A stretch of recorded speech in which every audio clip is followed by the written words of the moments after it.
Greetings, ladies and gentlemen. We are live. My name is Gennady Stolyarov II. I'm the author of Death is Wrong, the illustrated children's book on indefinite life extension.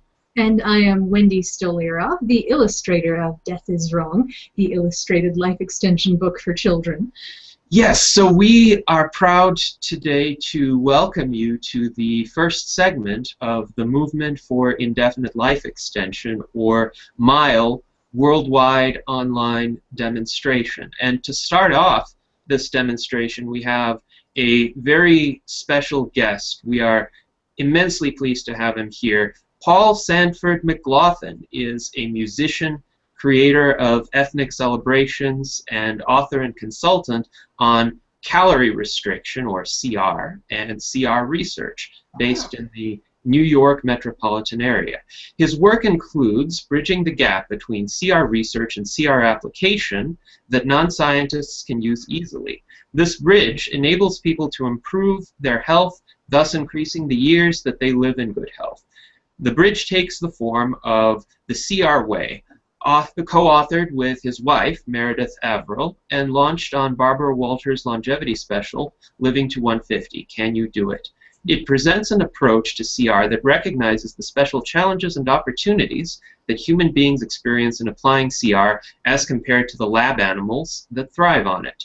Also, the CR Way to Happy Dieting, an online resource that takes advantage of research in neurochemistry to support healthful weight loss efforts by starting people on a diet that first deals biochemically with their food-related emotions, and then also the website livingthecrway.com, maintained to provide new research results as they develop and are evaluated. So, Paul, welcome to the MILE demonstration.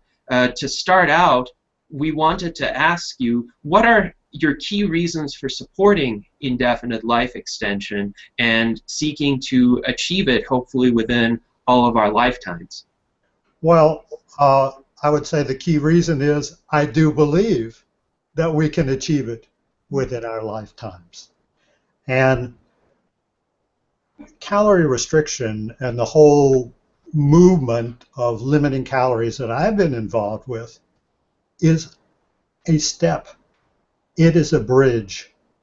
What we're seeing for people who are living the CR way is that they are living approximately 15 to 20 years longer than what would be normal. So, for instance, my mentor, Ralph Cornell, who lived to be 104 and practiced CR for 55 years. He started in his mid-50s. His brothers died in their early 80s. So he lived about 15 to 20% longer than they did. His sisters died in their early 90s. So in his family of 5, he outlived all of them. But what's more important is the quality of life that he experienced was amazing. When Ralph was 99 years old, he came from Ohio, and he visited Meredith and me with his 88-year-old girlfriend. Oh. You know, he liked to date younger women.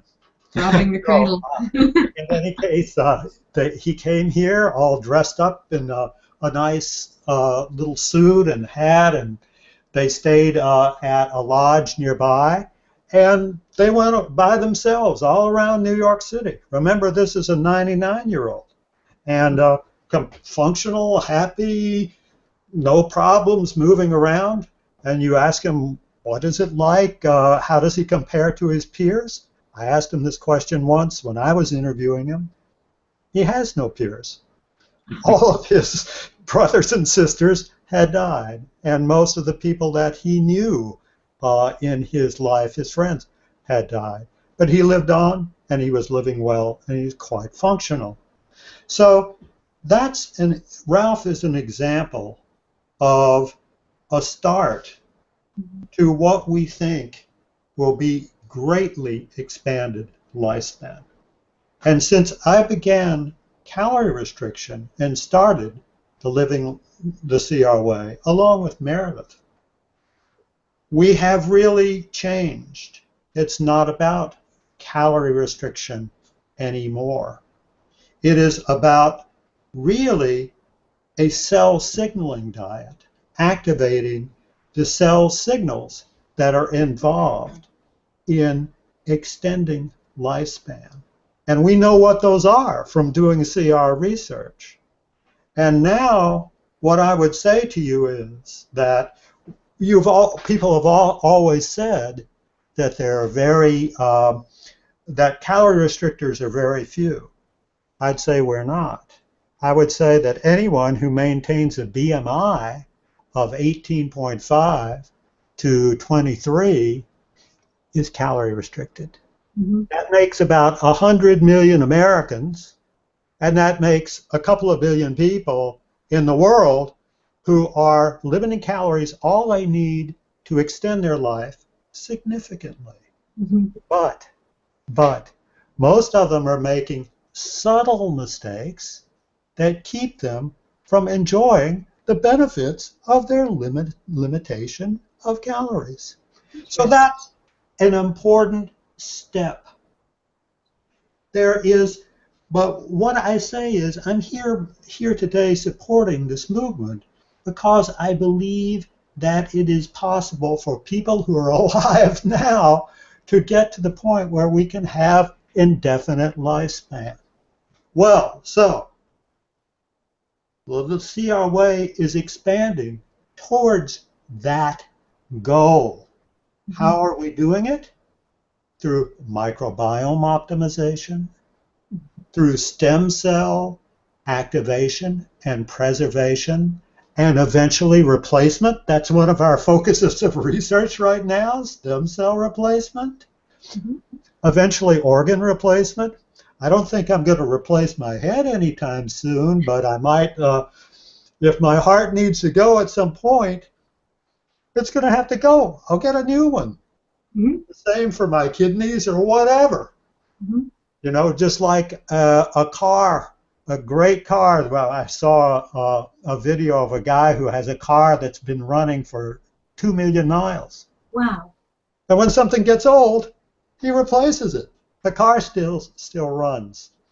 So I think that by doing these various steps, we can build a bridge to the point where we are alive, to the point where science makes it possible for us to go on to indefinite lifespan. Mm-hmm.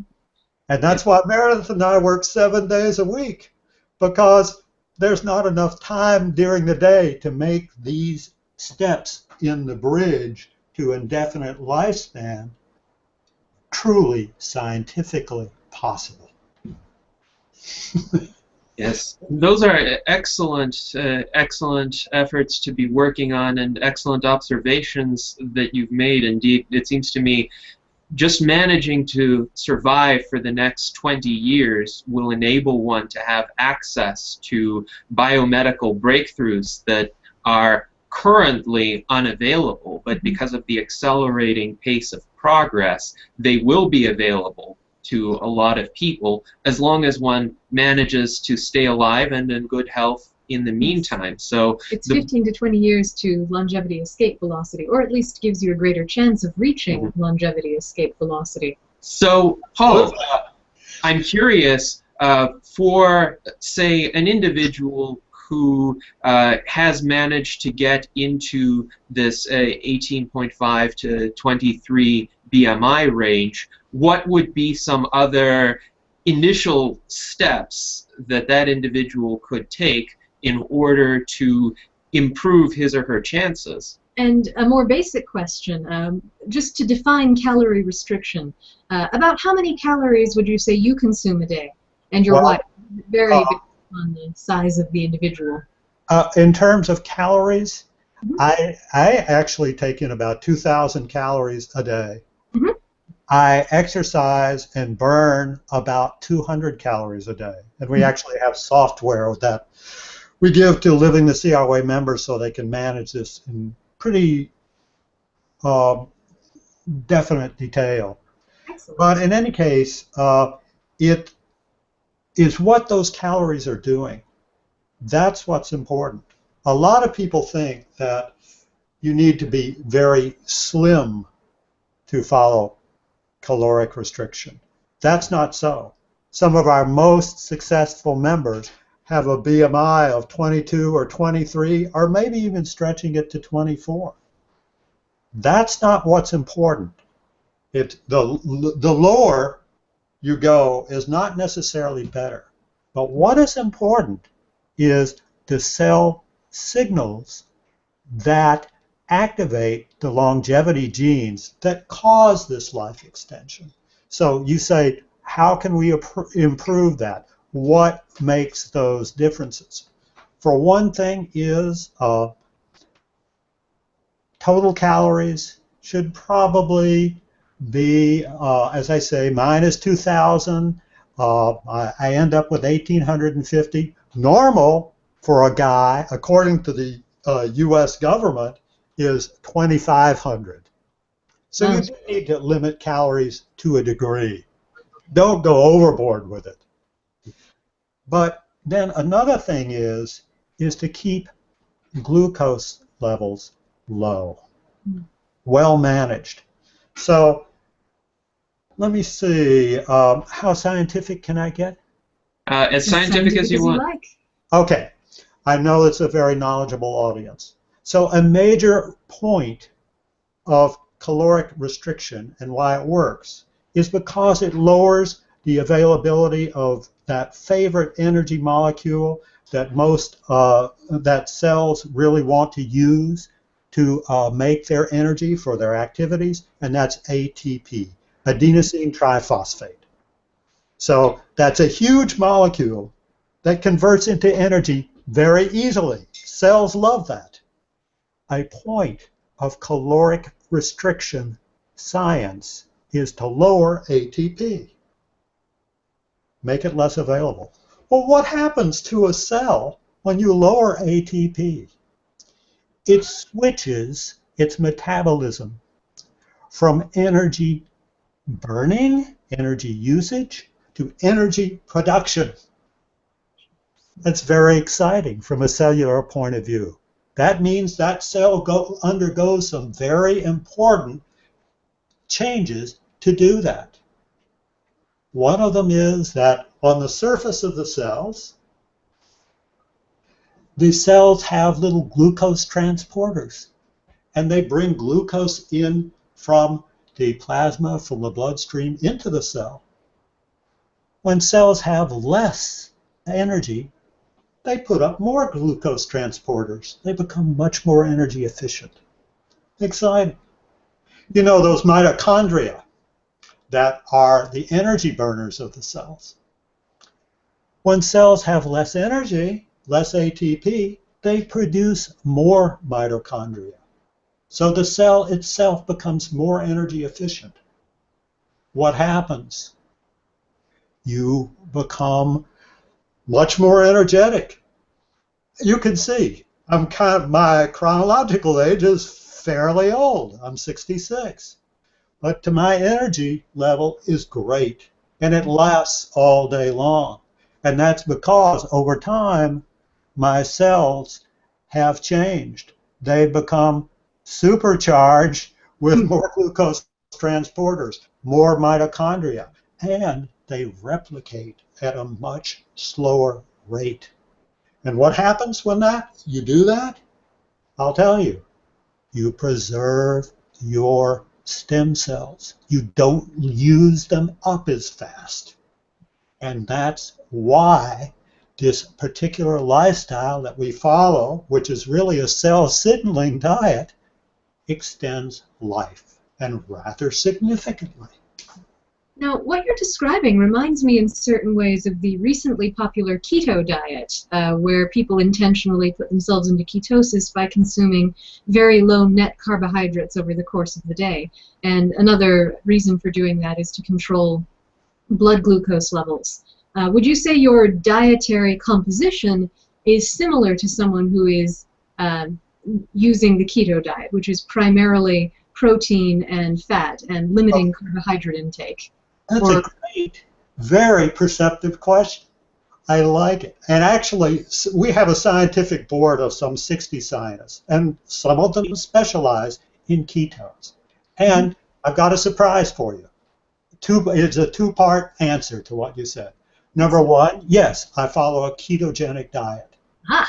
But number two is that it is very low in protein and very low in fat, and it's about 80% carbohydrate. Huh, how? Very complex carbohydrate.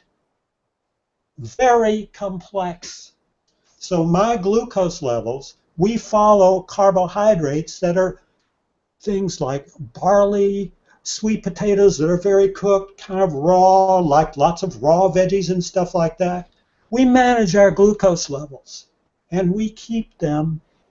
My glucose probably doesn't rise even after meals during the day more than about 90 milligrams per deciliter. Oh, wow. Most people, like I can regularly conduct workshops for people who consider themselves healthy. I found some of them have postprandial glucose levels around 175 or 190. That's a risk factor for pancreatic cancer. So at any rate, what I'm saying is that we work hard to keep glucose levels low. My fasting glucose level this morning was 65. When you get low fasting glucose levels, ketones are activated. Doesn't matter how you get there. Ketones are activated, but it's much healthier because, and I'll tell you why. If it's protein and you're eating a lot of protein, that accumulates in your brain. It produces advanced glycation end products that accumulate around the body. It changes the body's microbiome in a negative way. So the same is true for fat. Fat has been shown now, a very high fat diet, to very negatively affect the body's microbiome. So one has to be careful, and one has to analyze things really well. You can't just follow a book because somebody said so. We want to be setting the standard for regularly making it to 100, 120, and beyond. So we have a chance for indefinite life extension. So you got to analyze what's happening in terms of your macronutrient intake. Excellent. So to follow up on that, what do you think are some of the most exciting research findings in this area from the past 5 years or so that show promise for additional improvements in longevity and additional ways that people can harness those breakthroughs to reap health benefits? Oh, a great question. An absolutely great question. I'll give you a couple, and you asked at a good time because they're happening right now. This past year, the CRY kind of had a breakthrough. If we had bells on the top of this place where we are, we would have started ringing them. And that was that a scientist in England discovered that when you have sun exposure on your skin, that nitric oxide from your skin is absorbed systemically. And it not only produces increased vitamin D, but the nitric oxide helps control glucose levels and it lowers blood pressure significantly. So we bought a narrowband sun lamp, installed it in the gym here, and began to use it for 2 minutes a day. Now, I already told you my glucose levels were pretty good. How did they get that way? Because by exposure to that sun lamp, it actually lowered my glucose levels to, that's how I actually got to that 65 number, because nitric oxide helps lower glucose levels. My blood pressure, I told you I'm 66 years old. My blood pressure is 88 over 53. Wow. That's 88 over low. 53. That's the same blood pressure that I had when I was in my early 50s being tested at Washington University Medical School when we first started the human caloric restriction studies. I play chess. That's one of the ways in which I train my brain. This influx of nitric oxide facilitates neuronal communication. So my chess score has gone sky high, but I don't study chess anymore. But the idea that we can have, by a simple exposure to a sun lamp, to lower glucose levels, to lower blood pressure to extraordinary levels, to be able to make our brain function more easily and not have any side effects that we can detect, that's a breakthrough. That's So, interesting. I do want to follow up on that. Of course, there have been scientific findings over the past few decades that excessive sun exposure is a risk for skin cancer. So where is the balance to be struck there between a beneficial amount of exposure and an excessive amount of exposure? Excellent question. All right, so this is a narrow band sun lamp, which is relatively new. And it doesn't have those kinds of ultraviolet rays that are associated with skin cancer. So we first went to our doctor. We have a team of doctors that works with Living the CR Way across this country. And we went with one of them. He was already using this kind of lamp in his own practice to treat psoriasis and other autoimmune system or skin diseases. And so at any rate, after treating several hundred patients, he told us that he had seen no increase in cancer at all. Now the old sun lamps, absolutely, lots of increases in cancer. But in any case, this has now become a mainstream of the CR way, and it's something apart from caloric restriction. And just as kind of an aside, we find that people who stay out of the sun have a much greater risk for diabetes. So in any case, that is one of the breakthroughs. Mm-hmm. There's another breakthrough that is happening right now. And that is my friend, Dr. Brian Gennady, who's an advisor for Living the CR Way. Dr. Gennady is the president of the Buck Institute for Research on Aging. And he's one of the scientists who's coming to give a teleconference for our members in a couple of weeks. And the subject is going to be drugs that impact aging. Over the past couple of years, there have been drugs that have been found that extend lifespan. And just one of them, you can go to your drugstore and buy it. It's ibuprofen. Another one is well known. Some of the people who are going to watch this take it. It's metformin. Metformin is a diabetes drug, as you know, and there are many people in the life extension movement who take metformin. Another one is rapamycin. And rapamycin, as you probably heard, extends the life of mice rather significantly. All of these drugs have a lot of problems, a lot of side effects. But the point is that there are these drugs and some more that are coming down the pike. And I'll tell you, from a Paul McLaughlin point of view, from most of the people who live the CR way, we don't need metformin, and I don't need ibuprofen. I know what those do, and we're already activating those pathways. But there are other things that are beyond what we can live, or what we can do by living this lifestyle. And those are coming right now. And that's exciting because that means that living the CR way, right, we're going to start a new section. And it's going to be about drugs that extend lifespan and drugs that extend health span. And so that is pretty much essential. And I know, for example, that the most successful calorie restrictors, when they get into their hundreds, they begin to have problems with their bowels. They begin to have problems with diarrhea or constipation or things like that. Why is that? That is because that the immune system begins to break down, and they are no longer able to generate the immune response to their healthy bacteria.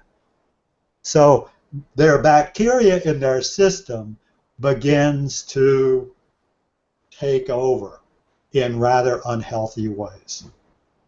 So what can we do? I'm already working on that. We're working on that with microbiome researchers. We understand this. And we understand new ways to fortify the microbiome, which we think will add 8 to 10 to 15 years of life to help get us to that indefinite lifespan point. But that's not enough. There are new drugs that train the body's immune system to respond to immune challenges. And we're seeing this in cancer. If you look at Bristol Myers Squibb, their stock has gone from 30 to 65. Why? Because they've got a new drug to treat lung cancer. It works with a principle of retraining the body's immune system to attack that cancer. There are a lot of cancer drugs like that. But those are not just going to be for cancer. Because if we can retrain certain immune cells to attack cancer, we can also have drugs that train the body's immune system to be stronger, more resilient as we get older. And I believe that will be a significant step towards indefinite lifespan. So I'm very excited about that. So there's a new chapter coming of drugs that are going to do things that we hadn't really dreamed possible just even last year. Excellent. That's very important. Excellent. So you had a question. I did. We've been talking about subtle changes that one can make to dramatically improve one's health outcomes if one is already in this 18.5 to 23 BMI range. Right. Unfortunately, in the United States at present, we're seeing a very large percentage of the population, almost 3/4 of the population at present, is overweight or obese, meaning they have a BMI 25 or above. And a good third of the population is actually obese, meaning a BMI of 30 or above. Now, the subtle changes for people who are already in a healthy range are great, but what about people who are overweight or obese? What would you suggest they do to improve their life expectancy? Okay, that's a great question. And we want to help everybody improve their life expectancy. And we have a fair number of people who are overweight or obese who join Living the CR Way. And they do so because we have a healthful weight loss program. So, and some of them have diabetes, so they really have challenges. So we have a two-pronged approach to that. For one thing, we try to get them to understand how to plan their diet and their life to increase their level of happiness. If you rub your tongue on the top of your mouth, just above there, in your brain is a little part called the arcuate nucleus. And that part of your brain actually controls your desire for food. And if you're feeling bad, if you're feeling sad, you're going to want your comfort food even more. So we actually have found, and worked a lot on this, that to help people increase serotonin, which feeds the arcuate nucleus in the hypothalamus, which actually makes it much easier for people to be satisfied with a normal portion of food. For 80% of the people who come to us, that absolutely works. And Meredith and I take a personal interest in everyone who comes through the door. We talk with them, just like I'm talking with you now. Whereas we don't make it like internet unfriendly, but we really make it kind of a personal conversation. And that we must have had, I don't know how many people who have lost anywhere from 50 to 100 pounds. Very nice. That works. And we have one man who, like, he's a pride of the Life Extension Foundation these days. I mean, or the Life Extension movement. And he's going to be tested for, like, his extraordinary CR on a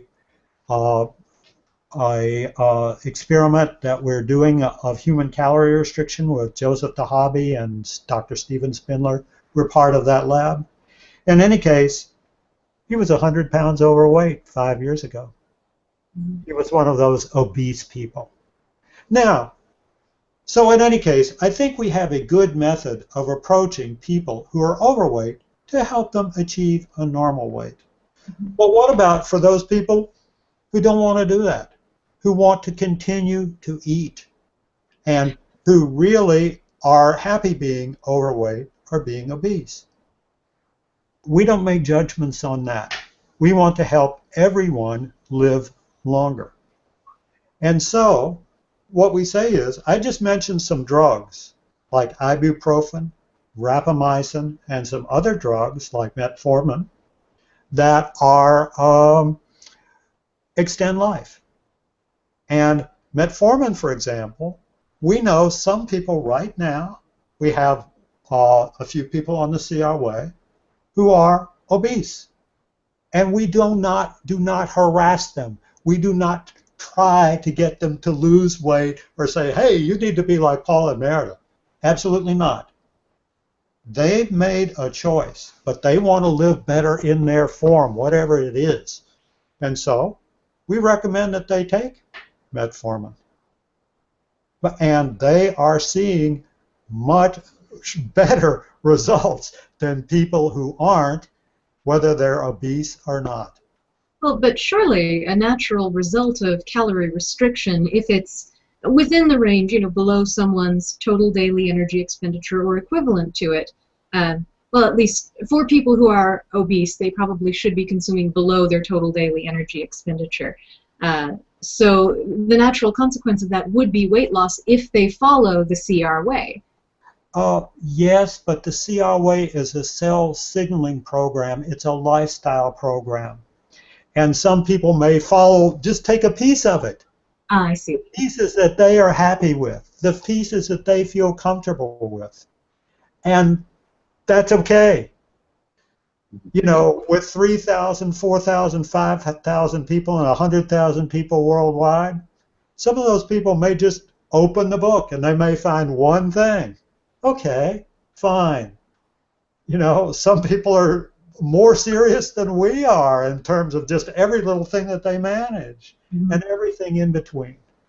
So we try to make this something that people find and discover for themselves.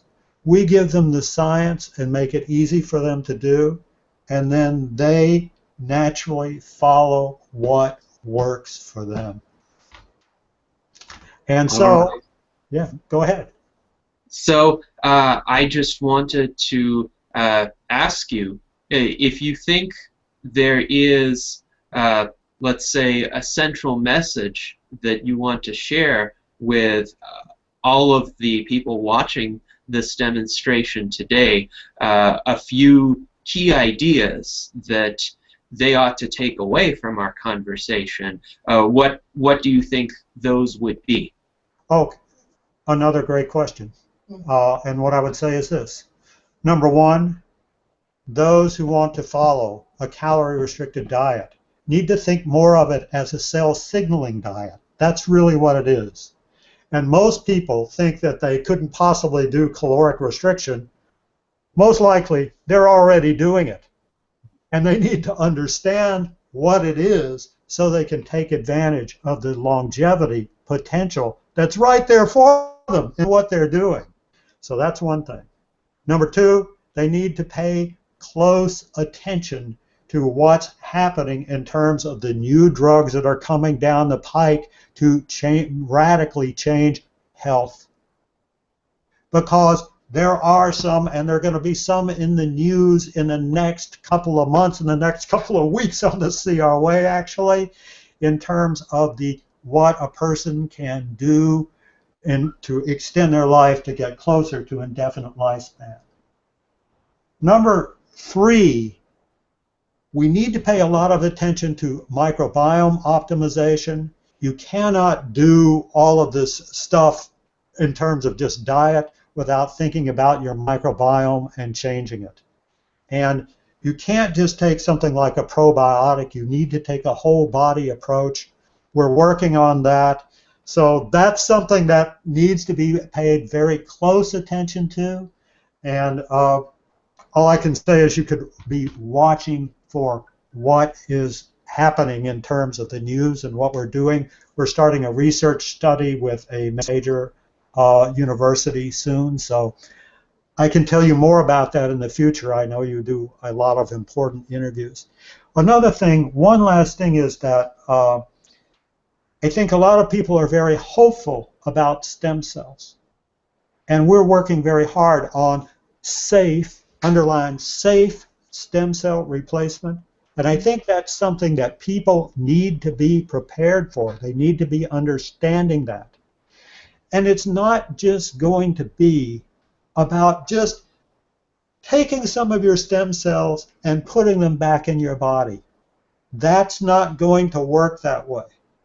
And I'll tell you why. It's because it's just not the stem cells by themselves, but rather a stem cell is in a whole biological environment in which it must thrive and make changes. And it's really important to do everything you can, like this longevity signaling diet that I'm talking to you about, to keep your body as young as possible. Because when it does come time to have your stem cell replacement, you don't want to put it in an old body where it doesn't work. And so that is going to, those steps right there are going to be major for having even an opportunity to get to an indefinite lifespan. And that's one of the things that we work on all the time. And I guess those are some of the main ideas that I would give you. And each one of them we could spend an entire program on. Yes, indeed. So I really appreciate all of your insights. Certainly you have a great depth of knowledge and you've researched these subjects extensively.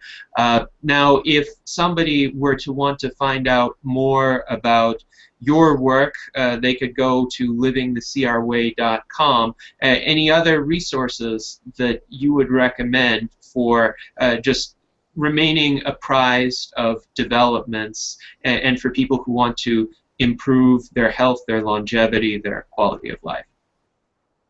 Well, we're one of the main resources for doing that, and we work very closely with some 60 scientists and doctors, and we have on our website a list of doctors we recommend, and it's essential to have a relationship with doctors who are really attuned to helping people live longer and better. So if you come to the CRY, you don't have to join it to find out the doctors whom we love and whom we're working with.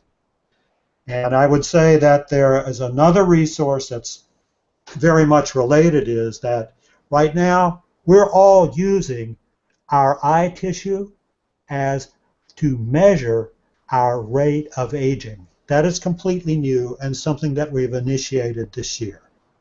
And it's now possible, using new advanced technology, to actually measure your eye tissue in terms of microns and see its decline over every year. And so I think that people need to find a great optometrist or ophthalmologist to go to on a regular basis and to measure their eyes in great detail, and they will find how well their life extension regimens are working. And that will help them get to that beautiful point of indefinite lifespan extension. So, you know, again, you can find out about that on our website. And you don't have to stay there, but at least you need to know about that so that you can have a gauge. Otherwise, you're just kind of, you know, hoping. And life is precious. You don't want to just hope. Indeed. Well, thank you very much, Paul, for joining us today. What a great way to kick off our demonstration, and I think a lot of our viewers are going to extract some very useful advice from what you told us. And with that, I just hope that you have a wonderful day, and you have a chance also to come back and watch the rest of our stream once the demonstration has concluded. So I hope you enjoy that as well. Well, it's an honor to spend time with you. You're both very perceptive. It's wonderful for us because it's nice to talk to people who are knowledgeable about life extension and really ask perceptive questions that allow us to talk about the science. It's wonderfully refreshing. So for us, it's just, you know, a treat to be here. And I know the people out in the audience are very knowledgeable too. That's great for us. So I could, as I say, talk about science and biochemistry a little bit without feeling embarrassed that I'm, you know, shooting above my audience. So I thank you, and I thank you for doing this, and I hope we get to know each other for hundreds of years to come. Oh, certainly, sure. Certainly. Well, thank you very much. Sure. So bye-bye. Good luck with the rest of the broadcast today. Thank you. Thank Have a you. wonderful day. Sis, you too. Bye-bye. All right. Well, that was Paul Sanford McLaughlin, a wealth of knowledge, and we were very pleased to have him. Certainly a very interesting perspective. Yes. So Who I comes up next? am going to send some invites to our next demonstrators, and I will send out several invites because it's not clear who will see the invitations first, but we do We'll take them as they come. Yes, we will take them as they come. Actually, if more than one other person joins us during the course of this hangout, we will just focus on whoever is scheduled to go first. We will temporarily put the other persons on mute, and then when their time comes, we can announce it. And we can also announce it in the internal group chat for the video stream. But I am inviting several people to join us right now. Mm-hmm. And anybody who joins first will have priority to demonstrate. But in the meantime, Wendy, I was thinking of asking you to relate how you came to recognize the feasibility and desirability of indefinite life extension. Oh, that's an excellent question, Mr. Gennady Stolyarov II. I actually began to appreciate indefinite life extension after I met you. For those of you who do not know Gennady and me, we met in college. I was about 18. He was also 18. We were freshmen, just a few weeks in. And Indefinite Life Extension has, for as long as I've known Gennady, been one of his most passionate interests. And so, of course, it was one of the first things I learned about him. And I thought, whoa, this is crazy. Who could live that long? But I've always loved science fiction. I've always loved futuristic technologies. I grew up on Star Trek. And so the idea that these sorts of technologies might someday become reality wasn't really new to me. But Gennady actually shared a lot of that research with me. And together, even over the past 10 years, we've seen a lot of that research become reality, which is just fantastic, like the 3D printing of organs, which is very exciting, or the engineering of nanobots that can improve the body in various ways. I saw recently a news story, I think, about a man with late-stage lymphoma, and they're engineering nanobots to eliminate the lymphoma entirely, hopefully, and cure him, which would be just absolutely amazing. So Gennady really shared the passion, but we were so young then, so young, that we hadn't yet seen a lot of the research come to a head, and now we have, and that is so exciting to see, even over just 10 years, how much has moved ahead in terms of being able to recreate organs, in terms of stem cell research, which is huge and very exciting. And Gennady has always been very passionate about his health, and actually, in relation to our previous presenter, it was partly because of my relationship with Gennady that about 3 years ago, I lost about 40 pounds in an attempt to maximize my own future life expectancy. And it was the best thing I think I've ever done for my body. And just huge improvement in terms of quality of life, in terms of confidence. Of course, there's no way to forecast exactly how that might change my life expectancy, fortunately, because I don't want an expiration date on me. That'd be pretty scary to know the exact day you are going to die. But still, having done that, I think, is a good idea for anyone who finds themselves above around BMI 25, if it's not because you're swole. If you lift regularly, you can probably get to a slightly higher BMI and not have it be a concern. But I suggest to everyone, it's probably a good idea to get a pair of calipers and a scale, check your body fat percentage, and try to get yourself into a healthy body fat percentage, if not the healthy weight range. It's, apart from stopping smoking, probably the best single thing any individual can do for their health, and try to consume a healthy diet. Gennady actually has an excellent recent article about the Aristotelian mean of health that I would recommend as a basic starting point for anyone who finds themselves more evenings than not on the couch with a bag of Cheetos. Yes, the full title of the article, for those who want to look it up, is The Aristotelian Golden Mean as Conducive to Good Health in the Pursuit of Life Extension. Mm-hmm. So, yes, thank you very much, Wendy, for sharing how you came to be involved in the life extension field. Well, and then, of course, we wrote the book together, yes. Though by that point I was already convinced of the importance of life extension technology in the future. But just a few years ago, we wrote together this book, Death is Wrong. Well, Gennady wrote it. I did some proofreading and editing, and I illustrated it. There it is, Death is Wrong. And the cover illustration is an example of Wendy's work. Well, thank you. It's available for free on the Rational Argumentator as a PDF download, and also various ebook formats. Yes, and you can purchase a hard copy on Amazon, or you could purchase a Kindle version on Amazon as well. But if you're short on funds, I'd recommend just downloading it for free. Let's see. So, sure. Yes. So we were just getting a message from Eric Schulke, the head of MILE, the Movement for Indefinite Life Extension.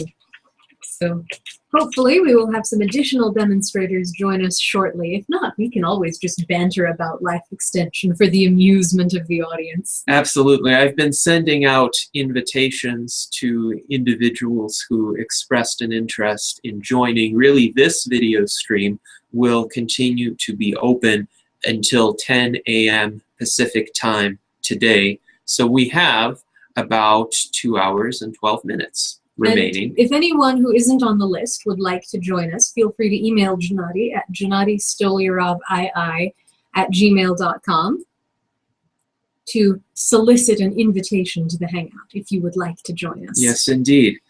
We are quite flexible. Actually, a lot of the demonstrators have indicated that they want to show up around the end of this time segment. I know it's early for a lot of the West Coasties. However, there will be ampler opportunities to demonstrate right now or soon, just because each person could then get more time. Toward the end, we're going to have to go through demonstrators rather quickly. Simply because we'll have more at that point in time. So any other questions you would like to ask Certainly. me? You can interview me. I can interview you. So I recall a few years ago we exchanged some preliminary thoughts about eventually wanting to write a children's book together. And then I decided to harness the ideas of life extension as part of that effort. But what led you initially to be interested in writing a children's book? Well, it's funny because I know you know these answers, but to share them with the audience is something different entirely. I taught at a Montessori school for a few years, working with kindergartners and first graders, which was in some ways a challenge and in some ways a delight. And really, children that age are so intellectually curious. They want to learn everything about the world. It's their first contact with all kinds of experiences, and it's really just amazing to see a child introduced to a new idea that captivates them. It's also the age when a lot of children are encountering the idea of death for the first time, maybe because a grandparent dies, or because a pet dies, or it just comes up incidentally as an abstract in the course of their lives. And it's very difficult for children to cope with that idea. And I think a lot of parents really want to comfort their children. It's a very parental impulse. You see a child in distress, and there's nothing you can do about it except soothe. And that's really hard when you're a parent. So I really wanted to help give parents some other kind of resource, an idea that you don't have to tell your child, oh yes, it's all right, it's just natural, it's a part of life. That there could be maybe some comforting way of giving children hope for the future.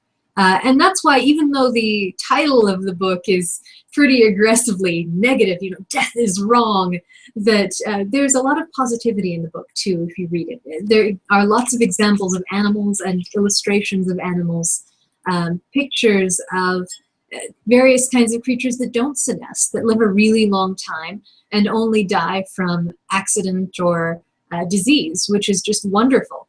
And it talks sometimes about future technologies that are going to be available soon, and in some cases are already available, like the 3D printing of organs. So if your heart fails, or if you need a new windpipe, they can probably just 3D print up one that matches you exactly with your own DNA, which is amazing. And I think all of this kind of inventive technology is a way of giving children hope, rather than simply trying to soothe away and justify a pain that's really difficult to see a child experience as a parent. Yes, I think sometimes instead of attempting to rationalize away an unpleasant reality, it's better to confront it directly and then try to figure out a solution. And really, for people who are children today, their chances of reaching longevity escape velocity are quite good if the necessary research progresses without obstructions. And that is one of the aims of our effort, to change the culture, to influence the next generation to be more receptive to scientific and technological progress that can enable us to live indefinitely. You know, one thing I'm really optimistic about is that we have this huge wave of baby boomers, and they're all about to start dying. And I know that sounds horrible, but the reason I'm excited about it is because when the first, the front edge of the baby boomers start dying out, the rest of the baby boomers are suddenly going to freak out about, oh my God, we're about to die. And baby boomers have so much power and so much money at present. They are really still running the country. That I anticipate a wave of funding, investment, research into these various types of piecemeal advancements in life extension. And really, I don't think there's going to be a silver bullet for life extension. I think it's very likely to be a piecemeal effort done often by scientists who aren't themselves members of the life extension movement, even if they think it'd be a good idea to be able to live until 90 or 100 or 110. I think a lot of these scientists are simply working quietly on very important advancements in their specific fields. And I think that those efforts added up together are going to create a Sahara of advancement, one grain of sand at a time. And I think that that's very exciting. You know, people aren't going to be persuaded overwhelmingly by people waving signs saying, you know, end death, death is wrong. And we need people who are waving those signs. It's important because some people will be convinced by that. And it's always important for an intellectual movement to have people pushing the forefront, people indicating as a signaling device that there is societal acceptance for a certain kind of idea. But most people are going to be convinced gradually by the idea that, oh, Granny doesn't have to die. Granny can get a new pair of lungs and live another 20 years. I don't want my Granny to die, you know. So little things like that, not letting Granny die right away. And it looks like we've got someone to join us. Yes, we have Ilya Stombler here. Welcome. Hello, Ilya. Let's see. Hello, can you hear me? Yes, we can hear you. Excellent. Excellent. So, welcome. We are very pleased to have you here with us today. And I suppose the first question that we ask all of our demonstrators is, what are your personal reasons for supporting indefinite life extension?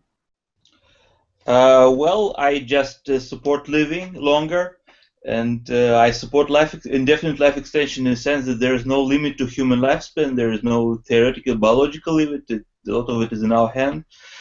So I have to admit that our possibilities, our technological possibilities to extend life are still very limited, but we have to develop them, and somebody has to work for that. So that's why I'm here. We should introduce Ilya. Yes, so Ilya Stombler wrote a very well-researched book, A History of Life Extensionism in the 20th Century. That's the one. That's the one, and Wendy helped with the cover design, so I'll have to give her credit for that. And this book is really the first of its kind. It goes into the many, many approaches that have been pursued throughout the recent past, relatively recent past, the past several centuries, with regard to attempts to extend human lifespans. Some of those have yielded some incremental knowledge benefits. Some of them weren't as successful. But Ilya, I was curious with regard to your thoughts compared to a lot of the historical approaches you've studied. How far has modern science come with regard to at least approaching a solution to the problem? Well, first of all, I must thank both of you, both you, Gennady, and you, Wendy, for your amazing help with this book, both for designing it and for promoting it. Just to thank you. It's a joint effort. I'm also thankful for being here. So you ask how far we're in. I think we have a very long way to go. You know, I wouldn't throw around promises and rosy forecasts. I think we have a very long time to go, but the sooner we start, the sooner we finish, as they say. And the more people get involved, the more funding there will be, the more people invest their thought, their passion into this, the sooner we get there. Exactly. So what sparked your initial interest? When did you learn about the life extension movement, and how did you join it effectively? I think generally it's probably the most logical, reasonable thing to support. Like if you want to live, then you want to live longer, and why put any limit on this? So it's basically an extension of our basic need to survive, of our basic desire to survive. But in my case specifically, I was born in the Soviet Union, where those kinds of ideas were more popular than in some places, and I descend also Gennady. That was okay to want to live longer, right? So that's how I got involved, and one thing led to another, and I'm just glad that this kind of ideas is just spreading all over the world and getting into the mainstream. Absolutely. Now, this is an interesting question because you and I share some common background in that we both lived in the former Soviet Union. I lived there during the last 4 years of its existence. So what would you say are some of the reasons why culturally that part of the world seems to be more receptive to the desirability of living indefinitely? Well, I think a lot of it comes from even from before the revolution, from traditional Russian ideas of people like Fyodorov, Russian Cosmism, the idea of the common task. You know, if there is any task that is common to all humanity, it's wanting to live longer. And of course, during the Soviet period, this idea was developed, sometimes distorted, sometimes reinforced, but still there was this idea that the most basic humanistic desire is to live longer and in good health. So that's basically the Do you think it could have something to do with the difference in the prevalence of religion in the two different cultures? In the United States, Christianity is still a very dominant and powerful cultural force. And in the Soviet Union, partly because of the revolution, there was certainly a decrease in public religionism until fairly recently with regard to Christianity. Do you think that plays a role in the attitude people have toward, for example, the idea of an afterlife? A lot of Christians in the United States are uncomfortable with the idea of life extension because in a way they believe that the current life is just, you know, preparation for the real thing that is to come. You know, this is a trial run, and then actual life starts after we die. But, well, you know, the original Russian idea of the common task is also very Christian. Fyodorov was a Pravoslav Christian philosopher, and according to him, this idea agreed perfectly with Christianity. You know, in every religion and in every worldview, there are different undercurrents. And I'm also Jewish, so in Judaism it's also very clear. You have a rabbi that says this, and you have a rabbi that says the opposite. So in every religious view, you have the undercurrents that are for life extension and against it. And life extension can be adjusted to any religious or philosophical worldview. We just have to be sure that our side enters as much as possible into every stream. And I see even in the U.S., in the Protestant, in the Protestant persuasion, also there is a growing realization that actually life extension may be a good thing. It is not incompatible with any other religious ideals. I am seeing a gradual rise in religious transhumanist organizations. There are Mormon transhumanists, which is interesting, and there are Unitarian transhumanists. I wouldn't be surprised if eventually there was a break-off strain of the standard Christianity that suggested that the resurrection will be in body, and the indefinite life, the life after death, will effectively be indefinite physical life rather than some kind of supernatural. You know, Wendy, I wrote a series of articles where I show the compatibility of life extension with a series of religions, with Judaism, with Hinduism, with Christianity, even with Islam. You know, so it all fits our basic desire to survive. Every human being has this desire, and on this basic desire, there are all kinds of superstructure, on kind of additional, as you call it. Id, ego, and superego. So the desire of life extension is id. It's our basic human will to live, and over it we can build all kinds of ideological superstructures. But life extension agrees with all of them. So it's interesting. What you're saying is the desire to live longer is a much more basic human desire, and really a philosophical system, even one that is so extensive as a religious worldview, can be adapted to be compatible with that desire. And perhaps the reason why some people oppose life extension or are skeptical about it stems not so much also from their specific philosophical system, but perhaps from more fundamental fears or coping mechanisms. For instance, if somebody believes that mortality really is inevitable and inescapable, that person is going to try very hard to reconcile him or herself with it. Would you agree with that interpretation? Yeah. That is precisely right. You know, a lot of people's behavior stems from the perception that nothing can be done about aging. I don't know about indefinite life extension, radical life extension, but the very premise that nothing can be done about aging, that human life has a predetermined limit, this idea is the basis for a lot of rationalizations that they go on.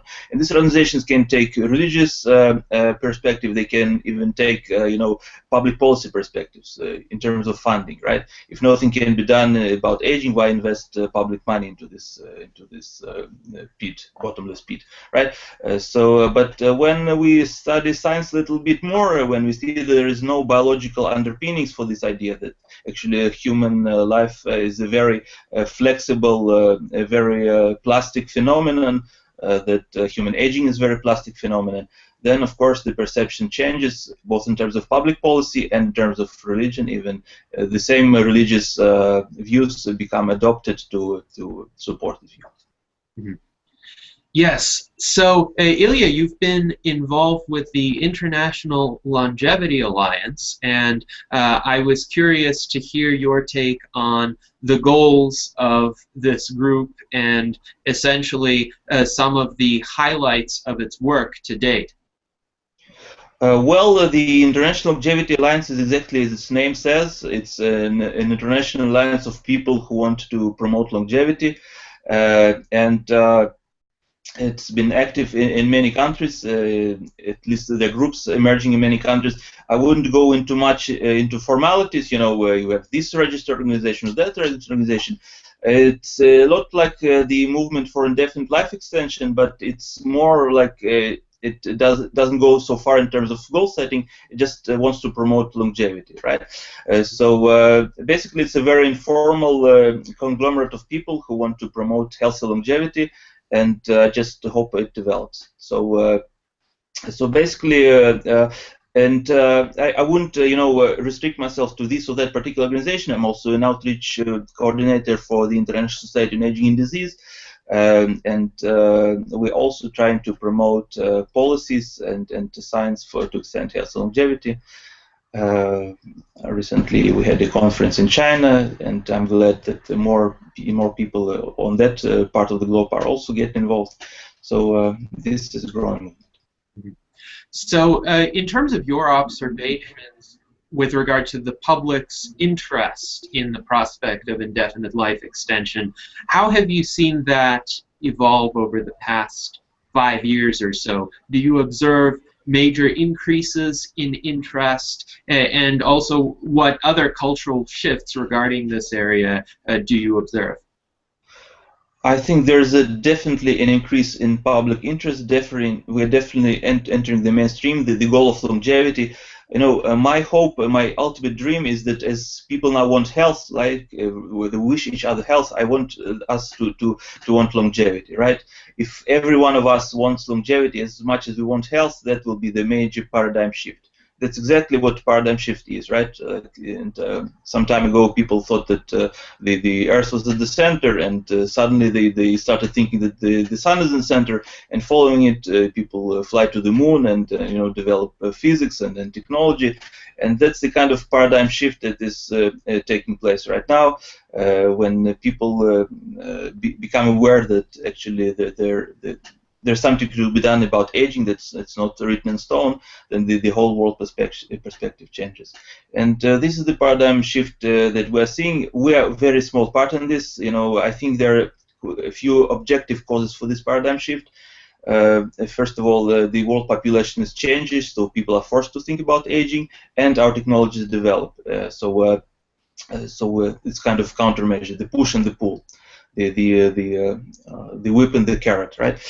So from those two forces, we'll see a massive shift of public opinion in favor of aging research, in favor of longevity research, but we do our part. We have to be modest. It's not a lot of we can do, but we can be certainly a part of this movement. So, if an individual who is, for instance, not specialized in the biomedical sciences wants to do something to contribute to improving the prospects of indefinite life extension arriving in our lifetimes, what are some ideas that you would have for that person that would be particularly effective ways to contribute? Okay, first of all, let's keep healthy, right? Let's lead a healthy lifestyle. I think it's a very nice saying, live long enough to live very long. It's a very good saying. Let's hang on there until the main forces arrive. So that's the first thing, and of course amass the means to be able to afford those technologies, because at first they will probably be quite expensive until they become cheaper and cheaper and more readily available. And then there are all kinds of ways that we can tangibly contribute. First of all, joining people who have similar interest, joining the movement, basically joining organizations who are involved, joining public actions like the one that you are doing. And learning more about the subject, studying the field, studying biology of aging, studying life extension science, and all the adjacent areas like biology, physics, engineering, because all these areas can be in some way directed to longevity research. And also, contribute in direct ways like volunteering for research institutions, contributing to research institutions, donating to them, and doing some public advocacy. It could be grassroots advocacy, like even speaking to friends, and it could be a higher level advocacy. Everyone could be a lobbyist, everyone could be an advocate, just speaking to a politician, speaking to decision makers. So all this way you can contribute. Excellent. And on the flip side of this, what do you think are some of the major obstacles that we need to overcome, either culturally or in terms of resources or in terms of politics? What do you foresee as the threats that we will need to defeat in order for indefinite life extension to be achieved? Let's be frank, there are a lot of obstacles. So once again, as I started, we shouldn't expect aging to be cured tomorrow morning, and our life extended very radically anytime very soon. But a lot of obstacles, technological obstacles, scientific obstacles. We don't know what aging is. Let's be honest, we don't know all the processes that are involved, all the regulatory systems that are involved. We have to study a lot. Funding is a problem, of course. Public perception is a problem. This idea that nothing can be done about it, so we shouldn't even bother. So, but I think we are getting there gradually and persistently. We will advance, but be patient. I think patience is actually very important to counsel with this movement, because it's very common to see people promising, you know, silver bullets, some kind of overnight solution. And more often than not, if there seems to be a silver bullet, it's probably too good to be true in one way or another. And I think that while it may not come tomorrow, it will come eventually. And if we can be patient, we're more likely to invest our time and money in efforts that are likely to be fruitful in the long run. So. Right, right, and you know, let's be very pessimistic. Even if it doesn't come in our time, you know, if radical solutions don't come in our time, very likely they will. You are more younger than I am, but even if they don't, there's the next generation, the one after that. So every little advance we make will make their life easier. Yes, excellent. Well, Ilya, we really appreciate you joining us this morning. I recommend your book highly to the audience. Yes, by the indeed. way, look up Ilya Stambler on Amazon. His book is available on there. Yes, A History of Life Extensionism in the 20th Century. That's the one. I would say the most extensive Very scholarly work on all of the, I would say, proto-transhumanist efforts that have been initiated over the decades and centuries in this area. So a great read. Thank you. Pleasure to be here, and keep up the great work. Thanks. You too, Ilya. Thank you. Wonderful. Thank you. Have a great day. Bye-bye. All right, that was Ilya Stambler, another excellent guest. It looks like our next guest is going to be Roy Carl Stanley, who is invited to join us at any time now. Yes, Roy, feel free to enter at any time. We will be happy to speak with you and hear what you have to say on indefinite life extension. Let's see.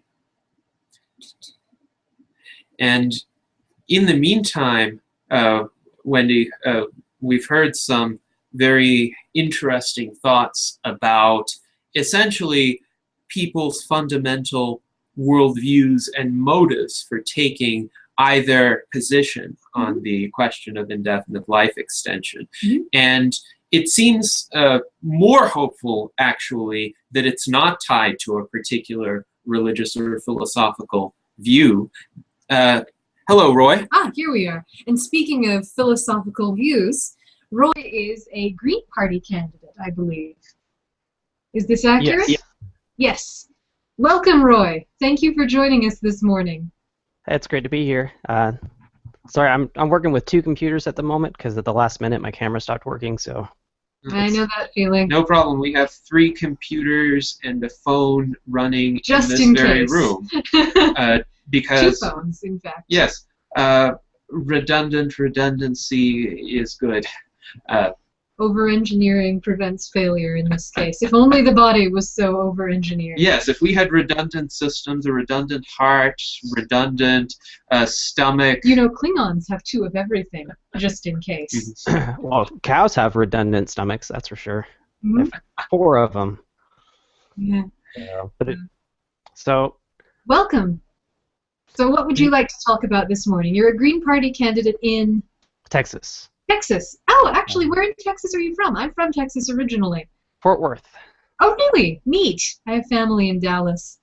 So, Roy, let's start out by getting your general thoughts about why you support indefinite life extension.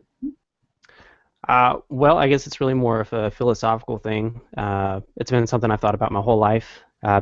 Before the Methuselah project came out, long before Kevin and Dr. DeGray and all of them started being more globally known, I was just thinking about the universe spent all this time to realize that it exists through us personally. And it is a selfish act. Every individual person needs to know that they are the universe looking at itself in a way through math, through eons of time. It finally is here, and we're finally here recognizing it, even though everybody before us, as far as our genetic lines, have passed away. We are now the universe looking at itself. So to just end that, you know, if you on a personal level die, that universe is gone. It no longer sees itself.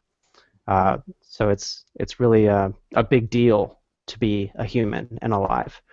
And I think that that's something that needs to be indefinite.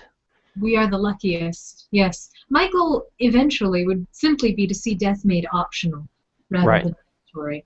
I think a lot of people, when they hear about indefinite life extension, are afraid that they'll be forced to live forever in some kind of limbo until the heat death of the universe, or even beyond that. It's strange. Every time I see online a conversation in a non-life extensionist forum about life extension, people seem to take this abstract notion of immortality rather than thinking about the practicality of indefinite life extension, which is, I mean, eventually, probably from an accident or something else, all of us will have some end to our consciousness unless we invent some kind of massive consciousness that we can all upload our minds into and persist in, or something like that. But our meat bodies are eventually going to expire. We're made of meat. It seems inevitable. That said, you can fight it. You can make it longer, and I don't see why not. On the margin, pretty much everybody, except for people who should probably see a therapist, want to be alive tomorrow.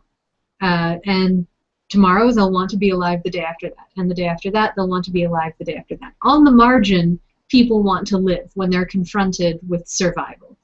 And it seems to me like the life extension movement, or the futurist movement generally, is simply thinking ahead. Yes. So I have a lot of sympathy with what you said, Roy, because I have long thought each individual essentially has an irreplaceable internal universe full of thoughts and sensations and emotions and memories, and to have that just be snuffed out one day, so sad. to lose even any recollection that it ever existed, is a terrible thing. And so it seems to me that to fight that, to resist that, to prolong that internal universe for every human being as long as possible is the noblest possible effort. So, Roy, I'm curious, what have you seen over the past several years during the course of your involvement with the movement for indefinite life extension that speaks as to its prospects, changes in people's attitudes, where it's likely to head in the future? And with regard to your particular perspective, how does that feed into your Green Party candidacy? Because I am curious about that. Well, I wanted to answer something that you said before, and then I'll jump right into it, about the political aspect of choice. Right now, it's illegal to commit suicide. It's not even legal to have assisted death right now. At least it's not in Texas. So if you were old and you just said, "Hey, I'm ready to go. Can you let me go?" It's illegal. And if we were to flip that and say, "Hey, I'm not ready to go," and if there aren't the resources to keep you around that the government thinks is necessary for your life, they're just going to say, "Sorry, we made a decision and we're going to let you go," and pull the plug. So on a political aspect, choice is definitely one of those things that we have to fight for. Because even if we find a cure or find a way to extend our lives, which is going to be a lot of cures, it's still not our choice yet, depending on where you live. So as far as my personal journey and how I see the aspects of other people growing, and as far as the paradigm shift that Aaliyah was talking about, I hope I pronounced that right. Yes. As far as transhumanism, the singularity, biological life, the way that we see these things, when I was a child, my first fear was being forgotten. You know, when you die, everyone, not only is your internal universe gone, but your external universe is gone as well. Your parents will die first, and then you, and then your family, and then nobody knows who you are anymore. So at one point, I was probably about 10 years old, I decided that it would be enough to do something great, to either be too rich or famous or president or something. And then I realized even after that, if time is not plastic, it's just infinite in any way, everything that we create in this world is going to be forgotten. Even if you're the most famous person on the planet, you won't be the most famous person or even a notable person in the next planet. Or as time goes on and history is forgotten, billions of years from now, when we're like, well, this information is irrelevant at this point, and they just delete it.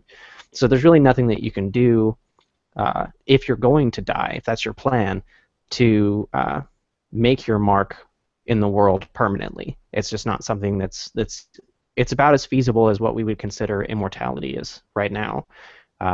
The idea that you can just completely avoid bullets and wars and stuff like that is about the same. So I think that my personal journey, as I grew and I realized, okay, well, that's not enough, and then I realized, I really don't want to die.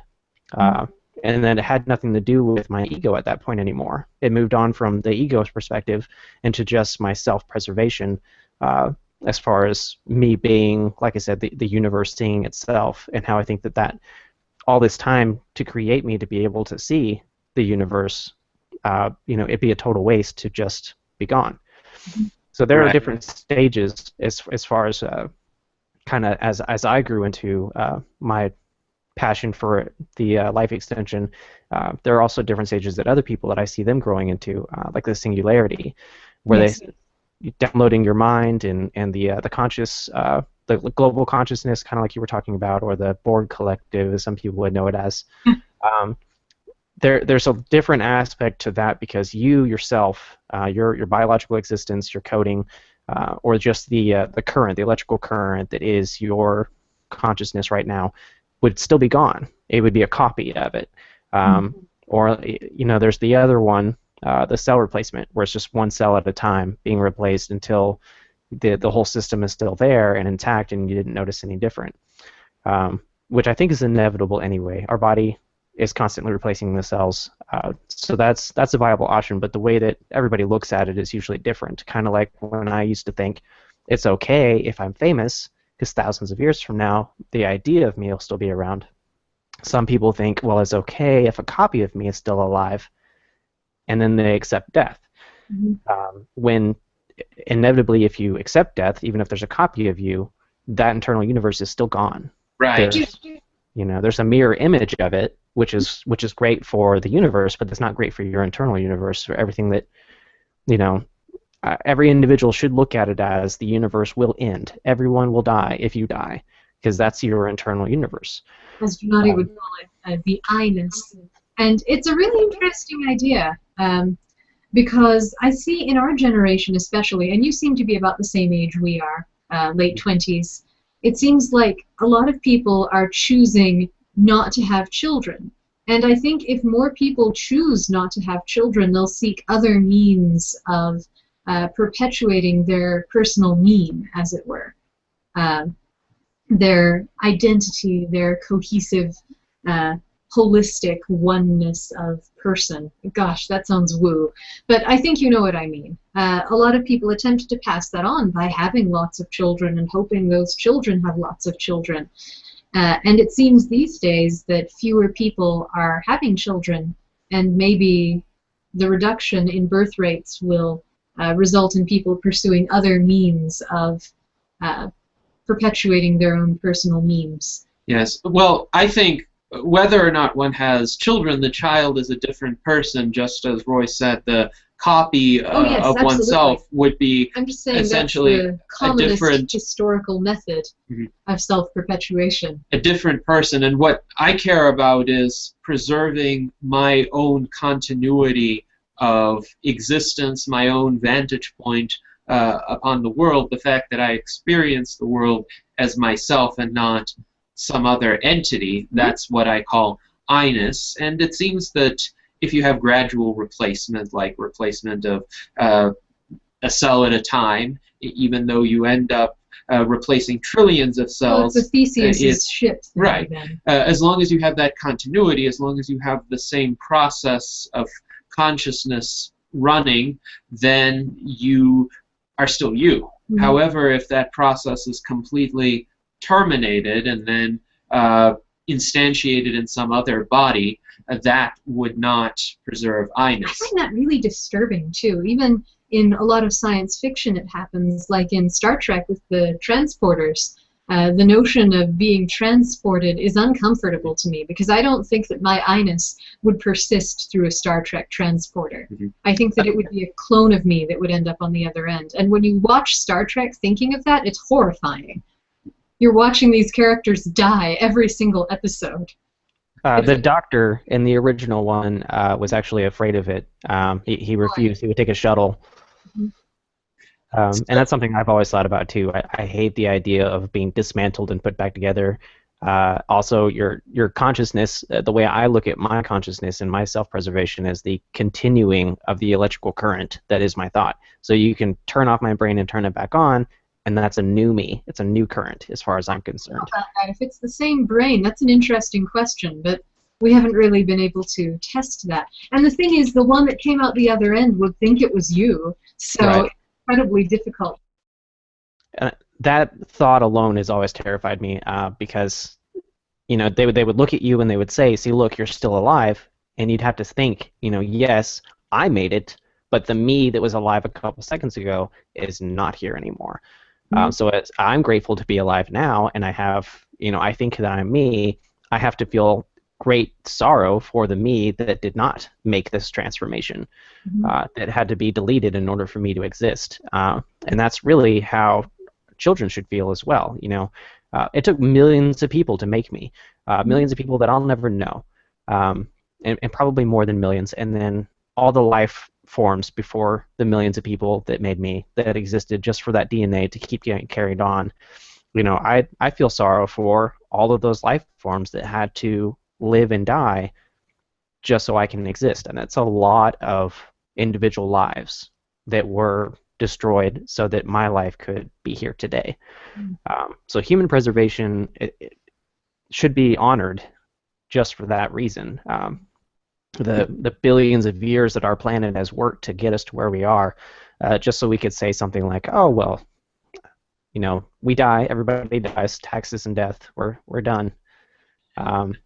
Yes. This attitude of inevitability, it might have made sense even a century ago when most people really did not have a chance of living significantly beyond common life expectancies at that time. However, now that we're on the cusp of biomedical breakthroughs that could happen for us with enough public support, enough funding, enough, let's say, political acceptance, then it doesn't make sense to hold those old attitudes of inevitability anymore. So Wendy did ask a politically related question with regard to the Green Party and whether and how that relates to your support for indefinite life extension. Well, that's a good question. I'm glad she asked too. A lot of people have a negative view of the Green Party. If anybody listening has political background, they know the Koch brothers, one of the richest families in the U.S., funded a Green Party advertisement a few years ago to try to dilute the Democratic votes. As soon as we found out, because we don't accept any funding publicly at all, other than from individuals, we gave the money right back to them. And ever since then, the news and the media has blown it up like, oh man, you know, they're getting funding from the right side, which means that they're obviously corrupt. So I like talking about why I'm green, and a lot of it is life extension. That's the only reason I'm even in politics to start with. At least that's the stepping stone. I said, you know, I need to do something. I'm not a biologist. I'm not a writer. You know, I'm not an architect. I'm just a regular guy. So what can I do to help extend life? Politics was the answer. And the Green Party, one of their key values is futurism.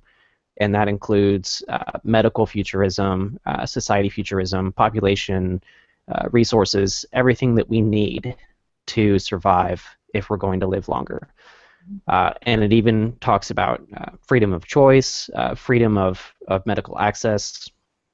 There's an endless list of stuff that I have here on my screen that is all politically related to life extension. And actually, if anybody would like to help me, I only have until Earth Day to do this, but I'm putting together the state meeting for my party, and we have to submit resolutions to change our ultimate goals by Earth Day, and then on the meeting, everybody will vote on it. one of my resolutions was to change our key value for futurism to talk about life extension directly, rather than just where it is now. I could talk all day about how our key values stand for life extension, but it doesn't ever actually say life extension. And that is a really big deal, because as far as medical resources, when you're on your deathbed, when do they say, yes, you do deserve to continue to live, or no, the resources don't permit? So having to actually say life extension in the platform will really help with that paradigm shift that we've been talking about, with people recognizing, oh, okay, living longer is an important thing. It is a right, just like fighting for anti-genderism or anti-racism, anti-ageism, anti-deathism. Knowing that it's not okay to just get cancer and not be able to afford to heal it, and your country go, sorry, man, you were the weakest link. Goodbye. So, I mean, does that?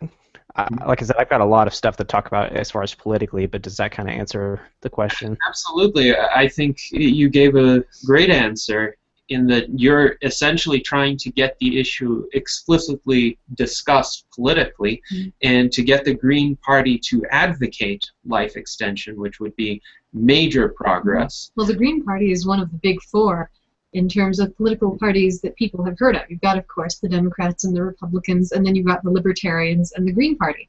And I really wish that people wouldn't put the Libertarians on the right end of the spectrum and the Green Party on the left. I think that the Libertarians and the Green Party both need to try to remove themselves from that left-right axis and demonstrate that, in fact, there's another axis involved.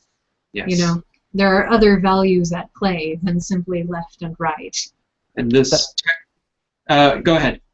That's definitely true. And as far as what the Green Party and the Libertarian Party stand for is almost very anti-government. Libertarians are closer to anarchy, versus Green Party is closer to socialism. So you have the two-party system that is capitalist, and then you have these two other parties that are considered left and right, and we're really not a part of that system. We're changing the system. Yes. We don't want corporations to control whether we live or not. We don't want pharmacies to control whether we live or not. And at the same time, libertarians are thinking the same thing, but they also don't want to be controlled at all. They don't want public school systems, public fire safety, anything like that. They want just pure freedom on the basis that we're going to be able to do it as a society together. That's one of the fundamental differences between the four. The Democrats and the Republicans, the only differences seem to be personality and not so much governmental. Happy with the status quo as it currently exists, whereas I think both Libertarians and Greens would be very happy seeing us move to a post-scarcity economy, at which point the idea of economics would be radically revised. If you live in a post-scarcity world where you have a replicator that can make whatever you want out of subatomic particles from the thin air, at that point you don't have people who are living in poverty anymore. At that point you don't have people who can't gain access to the medication they need. You can just have your replicator create it for you. So now, I as a libertarian would also say it is so important to give individuals the autonomy to chart the course of their lives, and to essentially embrace emerging technologies if they see fit. And one of my key concerns with the political system as it is right now is it has become so rigid, so entrenched in the way things are now, and friendly to special interests with a lot of lobbying clout, that essentially a powerful minority with a vested interest in the status quo might be motivated to stop progress in its tracks. And I think anybody who wants a change from the status quo can help out with that by advocating for the adoption of emerging technologies, by advocating for individual freedom to use emerging technologies. You mentioned access to medical care and individual choice in healthcare decisions. For instance, I was support some sort of exemption for terminally ill patients or people who think that a particular medicine that hasn't been approved by the Food and Drug Administration can lengthen their lifespans or cure a particular disease. Whether or not it works, it's a question of personal choice, and it allows these types of approaches to be available sooner. Gennady, I'm with you on the first one, but not necessarily the second one.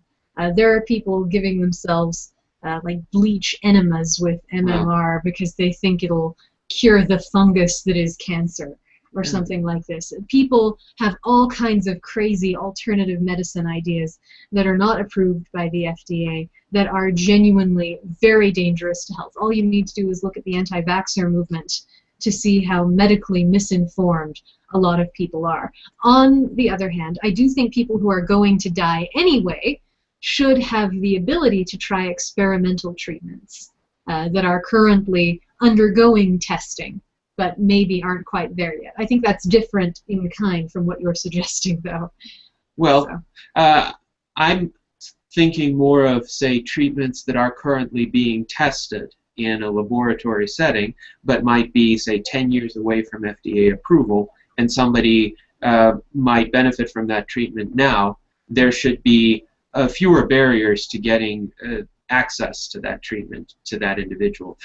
So, in principle, I see what you're going for. It's just in practice it ends up being sticky. I was curious in terms of how the idea of life extension is received in the Green Party today. What are you seeing with your fellow Green Party members and the constituents that you've reached out to?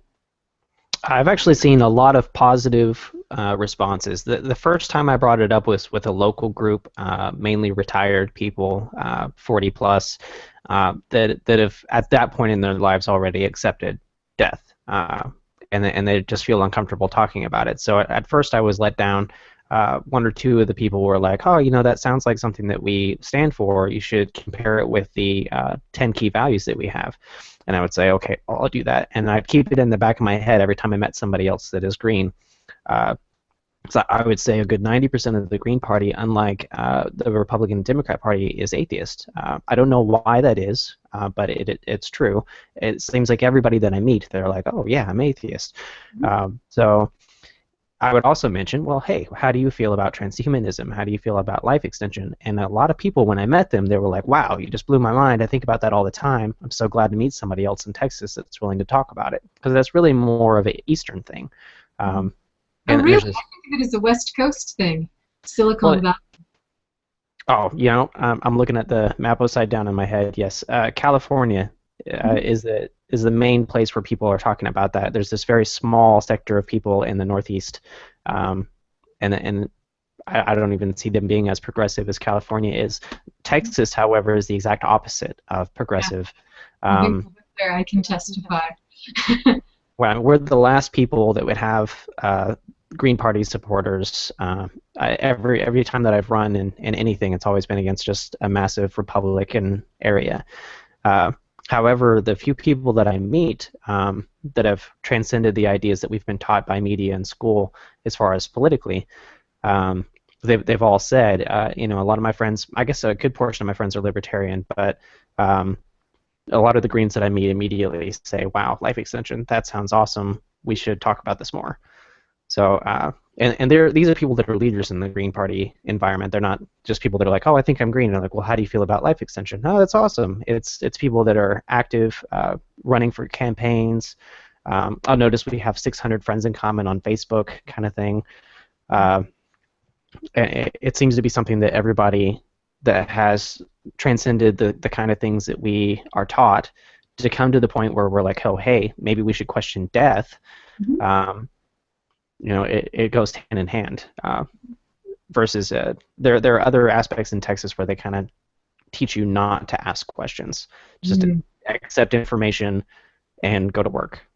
So Green Parties and Libertarians are basically, you know, we're all asking questions. We're against the system the way that it is. We want a radical change, and when you're against the system, you realize you're also against the inevitable.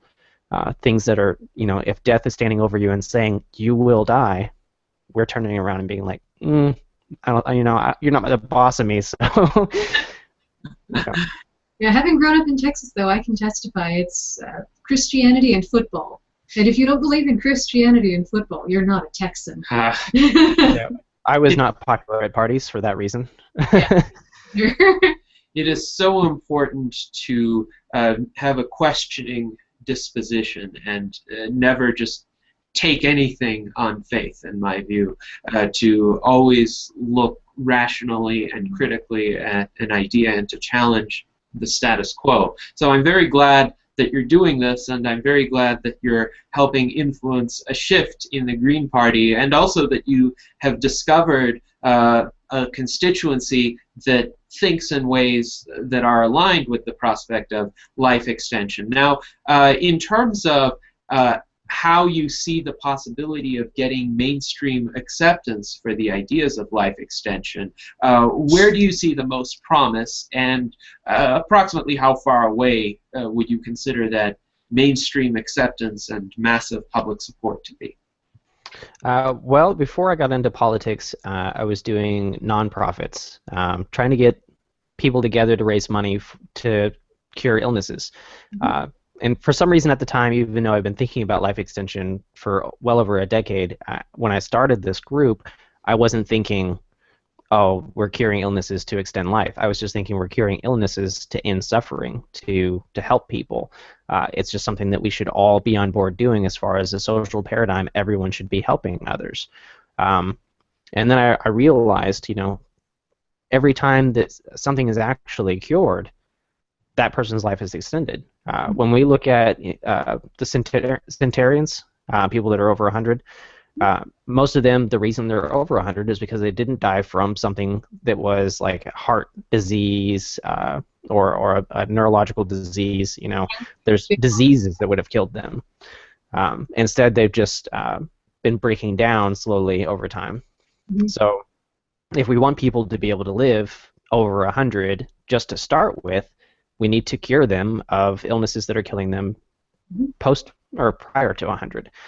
One thing that I looked at as far as politically is going to be public funding or taxes. I added it up the other day.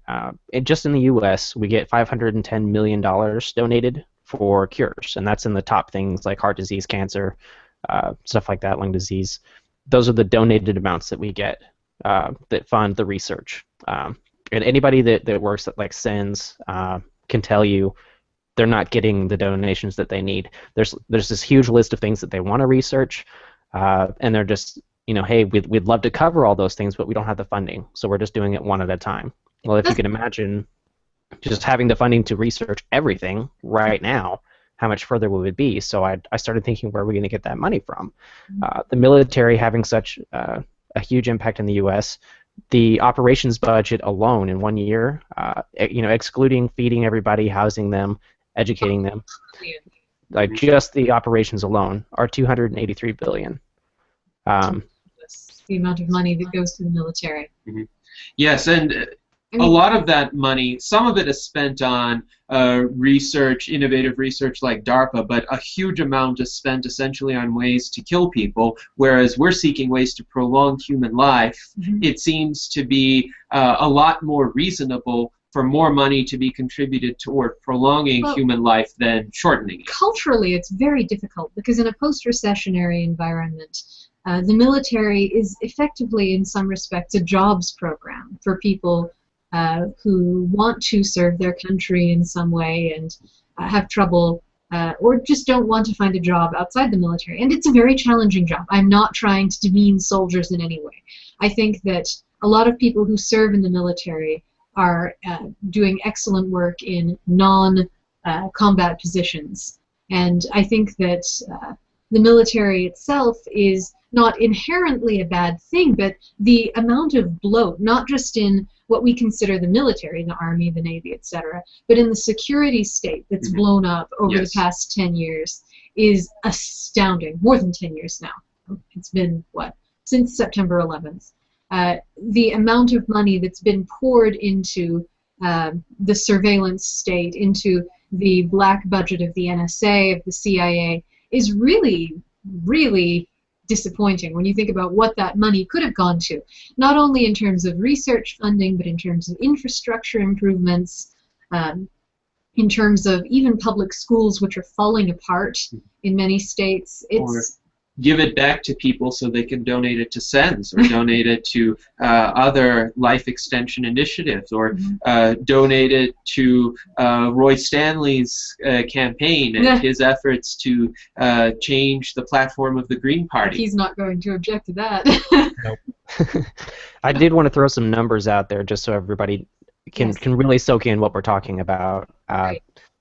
The world's military budget, just the entire budget, is roughly 1.75 trillion a year.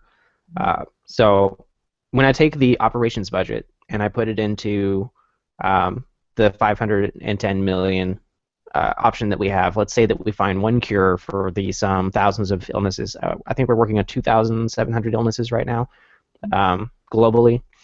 If we put it into that, and let's say that we got a cure a year out of our current funding, if we took that funding and we multiplied it by the trillion, 0.75, that's 3,500 years in the future that we would advance in 1 year of getting funding. So, you know, let's take that back down to just America. If we just didn't pay for our operations, if we just said, hey, let's chill out, let's not kill anybody today, let's just sit at home and do our computer learning and practice and do research and you know, just stay out of the ocean, stay out of other countries for just 1 year, we would advance hundreds of years as far as medical cures. And we would save so many more lives than we're saving going other places and blowing people up. We kill exponentially more people than we save, especially since we have protection here in the U.S., and that's everybody's main concern when they're pro-military is, I don't want to be bombed, I don't want the war to come here, stuff like that. We have protection here in the U.S. If somebody were to actually launch missiles at us, we have ways to stop them from coming anywhere near the U.S. So that's not really a threat. That's more of a media threat to get people interested in the military. But when we look at it like that, on an exponential basis, where we can just, as a society, say, you know what, you're right, let's just take a break from killing people for 1 year, and then we will all live exponentially longer, everybody. And that's a very feasible thing to ask of our country, to just pause and then focus on curing the people that are suffering in the U.S. Because I don't, when you think about protecting yourself and protecting your children and your livelihood and being afraid of bombs coming at you, why aren't you afraid of cancer? Why aren't you afraid, you know, of pollution and the things that are killing you now? The disabilities that we get, the mental disabilities that we get over time, you know, losing your consciousness in a way through dementia, lupus, stuff like that. We should be afraid of these things, and especially in our children. You know, if we're going to be protective of our children, as far as war aspect, we should be protective of our children as far as aging. You know, I plan on living for a long time, and one thing that terrifies me is imagining my son aging. You know, when I'm 80 years old and he's 60, he could die at any moment from a heart disease, lung disease, cancer, you name it, and it's going to be a hit or miss every day of our lives until those cures are found. And I would hate that. Just even imagining it at 26, 20 years from now, 40 years from now, having to watch my kid age is just as terrifying as thinking, you know, 20 years from now we're going to be attacked, or if I don't join the military, somebody might blow us up, something like that. So there should be some sort of patriotism to the anti-aging movement. And like I said, globally, if we were all in like a global singularity movement of just saving lives and focused on, you know, hey, let's stop blowing each other up, because we're all human, we're all alive in 2015. We all have the same abilities. You know, the very small fraction of genetic differences between us is completely irrelevant. So if we just said, hey, let's put all these public funded wars into public funded cures, that's 3,500 years of advancement. I mean, that's so many more lives than are even alive or if even existed. In the next 3,500 years, more people will have existed than have ever existed prior to us now. Interesting what you say about patriotism in the 1960s.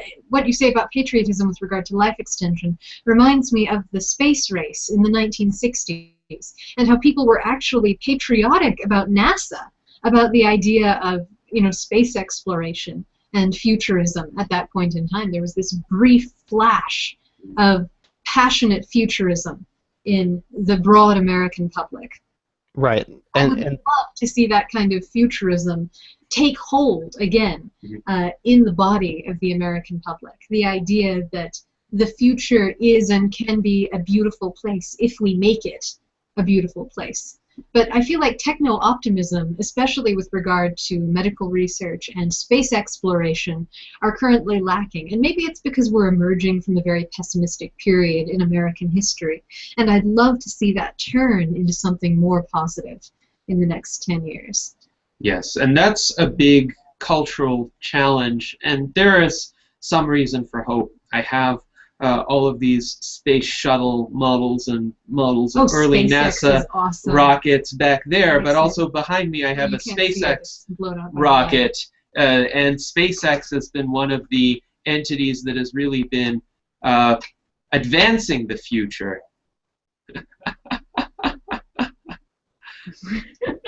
So there is hope on that front, but I think you pointed to a very valid observation. I've noticed a lot of people right now have a skewed view of risk. On the one hand, they really exaggerate remote possibilities, like the possibility of a terrorist attack on American soil personally affecting somebody directly through the act of violence that's inflicted. But they completely underestimate very real everyday risks, like the risk of getting injured or dying in a car accident. More than 30,000 Americans are killed each year due to human error on the roads, or the risk of getting... Self-driving cars are coming, though. Yes, indeed. Or the risk of getting heart disease, or the risk of getting cancer. Those are huge, huge killers. And yet, so many people focus their fears on very remote threats while ignoring threats to their own longevity and health. So anything we can do to change that perception is very, very helpful. I'm glad you're making that argument. Do you think there's a significant potential for a cultural shift, say, in the next 5 years about how people view these risks? Absolutely, especially in the direction that we're going right now in politics, and with the last election in the U.S. The 2014 elections were a shock to most of Americans. Only 40% of the people showed up to the voter polls, even though we had extended voting periods. We had pre-voting that lasted for 2 weeks. You could vote online if you wanted to this time around, and only 40% of people actually turned up and voted. So what ended up happening is we got an overwhelming Republican turnout. You know, there are no third parties, no Democrats. It's just everyone. In all the places that were normally Democratic voted Republican, is because the Democratic people have lost their faith in the government. And obviously, third parties, most of the reasons that they are third parties is because they lost faith in the government. And a lot of arguments now, this new paradigm that seems to be arriving, is the fact that people don't think that it's possible for us to change. So we have to look at history, and a lot of the issue is transparency in history through school. Like you talked about, as far as futurism being patriotic in the 60s, that's more of a third-party thing now. So if that can change so drastically, if you know, like Republicans aren't even who they were when they were the grand old party, Democrats aren't who they were in the past either.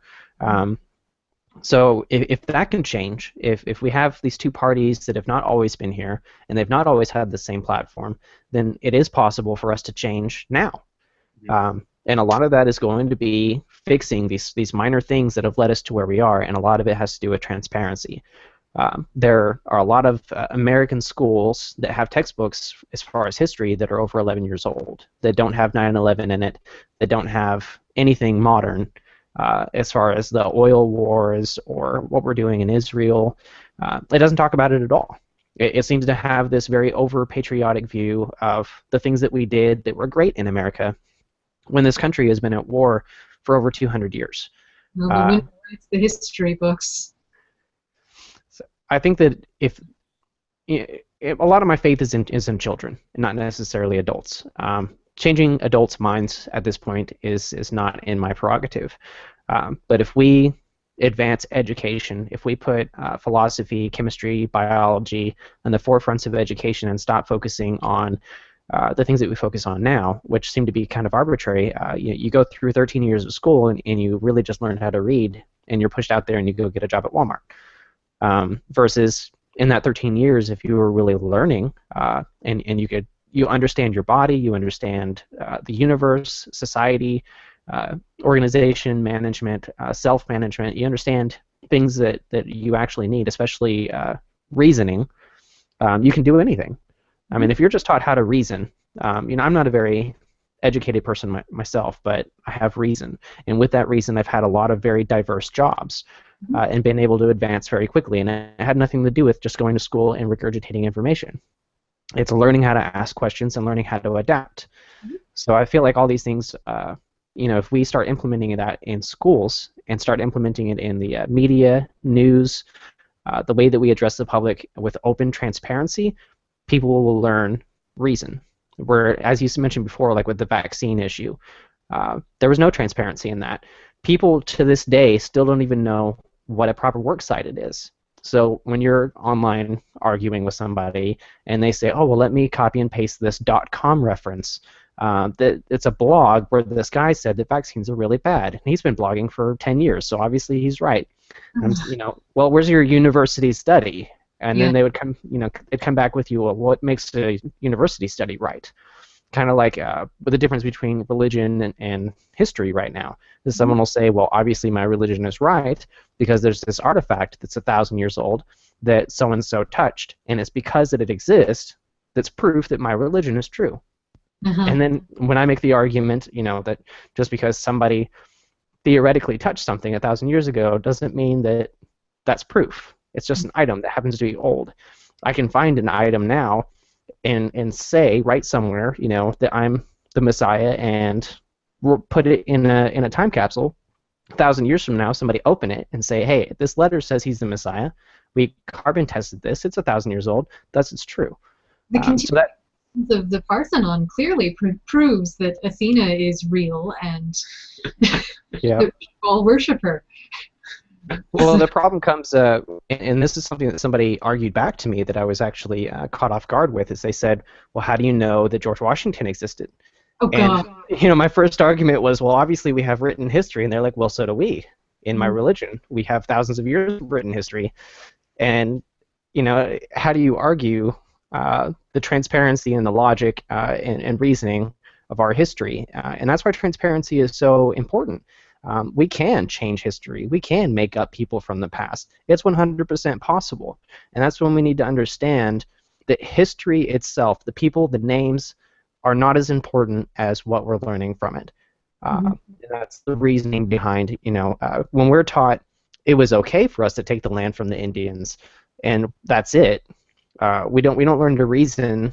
There was a lot of suffering. There was a lot of very terrible things that Americans, especially white people in history, have done to everyone else on this planet that we're still doing to this day. We're causing mass oppression even in our own land. Between the Europe and the U.S., we're oppressing people of race, gender, age, everything. And none of that is in history books. Nobody talks about that stuff. So our progressiveness as far as moving forward and transcending these ideas is not moving anywhere, and that's mainly going back to corporations and what do we have to do to put money into the system so that the rich can get richer, and why would we do that if we transcend these values that we're taught? Why would we want to have a family system with a nice house and a nice car? Why would we want to live forever when we're taught that it's okay to just be one way? Well, I think technological progress is the best path toward helping as many people as possible. Right. Because if we ultimately, could reach a post-scarcity society, then a lot of these issues would be irrelevant. If you have a technology that's as ubiquitously accessible as today, say computers or mobile phones are, then that will benefit everybody, not just the rich and powerful, not just those who might have historically been in a better position, but everybody. Sub-Saharan African farmers have access to cheap mobile phones now, whereas 20 years ago, the President of the United States didn't have access to that much data. So I think in terms of elevating people's living standards, making sure that everybody has a decent life, making sure that everybody has access to opportunities, nothing beats technological innovation. And it's actually one reason why I'm a libertarian. I think giving people the freedom to innovate, giving people the freedom to try out new technologies and push them forward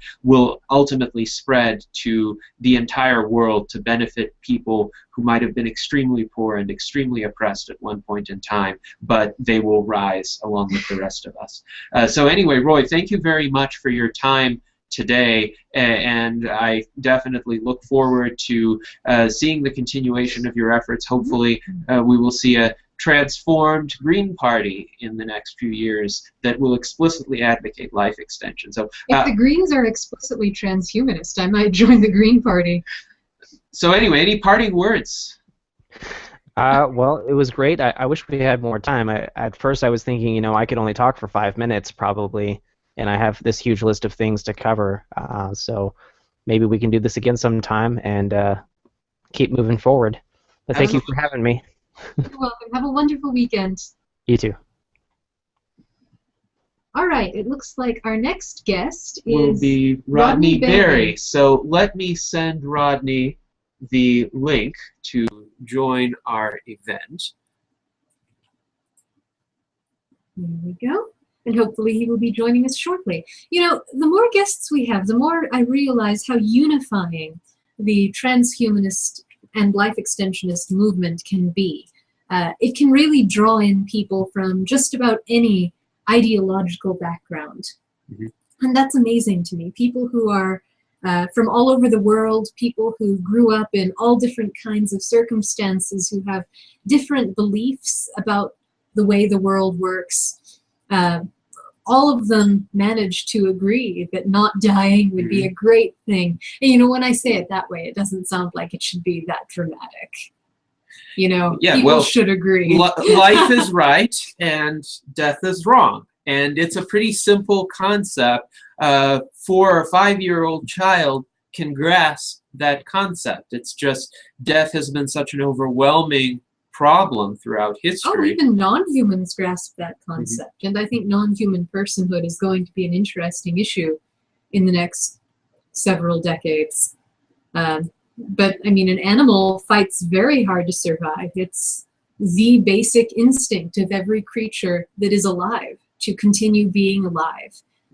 And there are aberrations to this evolutionarily, like the praying mantis, where the male is consumed by the female upon reproduction.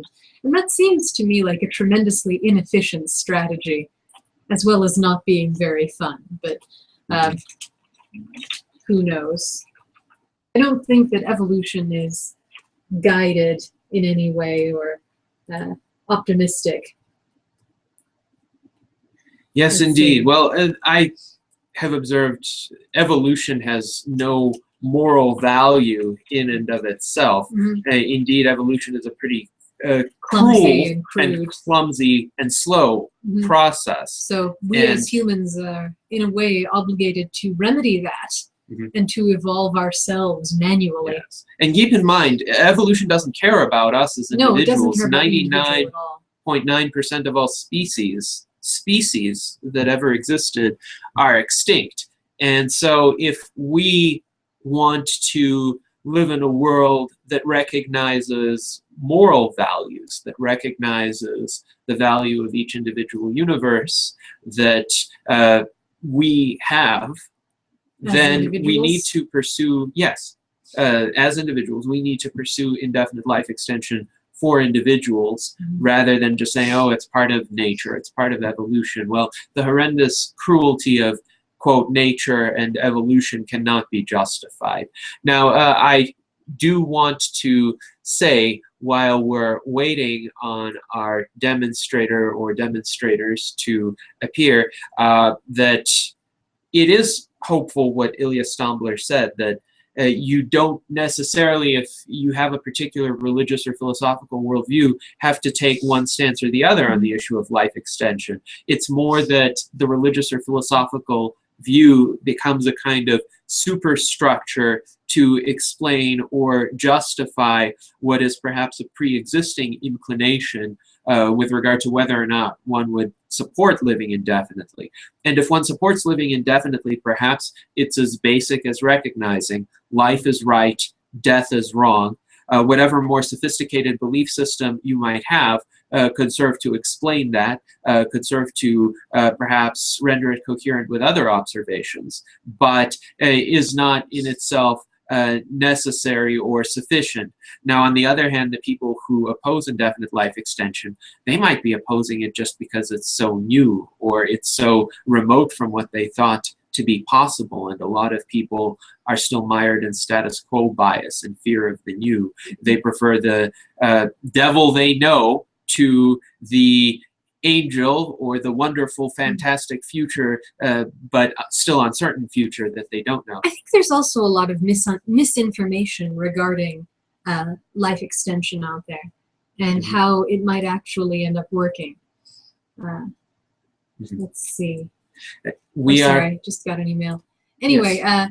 For example, the idea, and I mentioned this earlier in the show, that being immortal would mean being completely invulnerable to the heat death of the universe, and you end up completely alone, and everyone you know and love is dead, and you're just floating there in this kind of completely out of contact black universe, like infinite, what do they call it? Solitary confinement.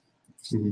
And that's not at all what people mean when they talk about indefinite life extension. Or there are ideas that are a bit too jumping the gun in terms of technology, like people who say, oh, if we have indefinite life extension, the world will get overpopulated in an instant, you know? Well, I think this is an important reason for funding space travel alongside life extension. Ah, we've got a guest. Yes, we have Rodney Berry here. Let's see here. Let's see if he can get his microphone working. Rodney, are you there? Hello?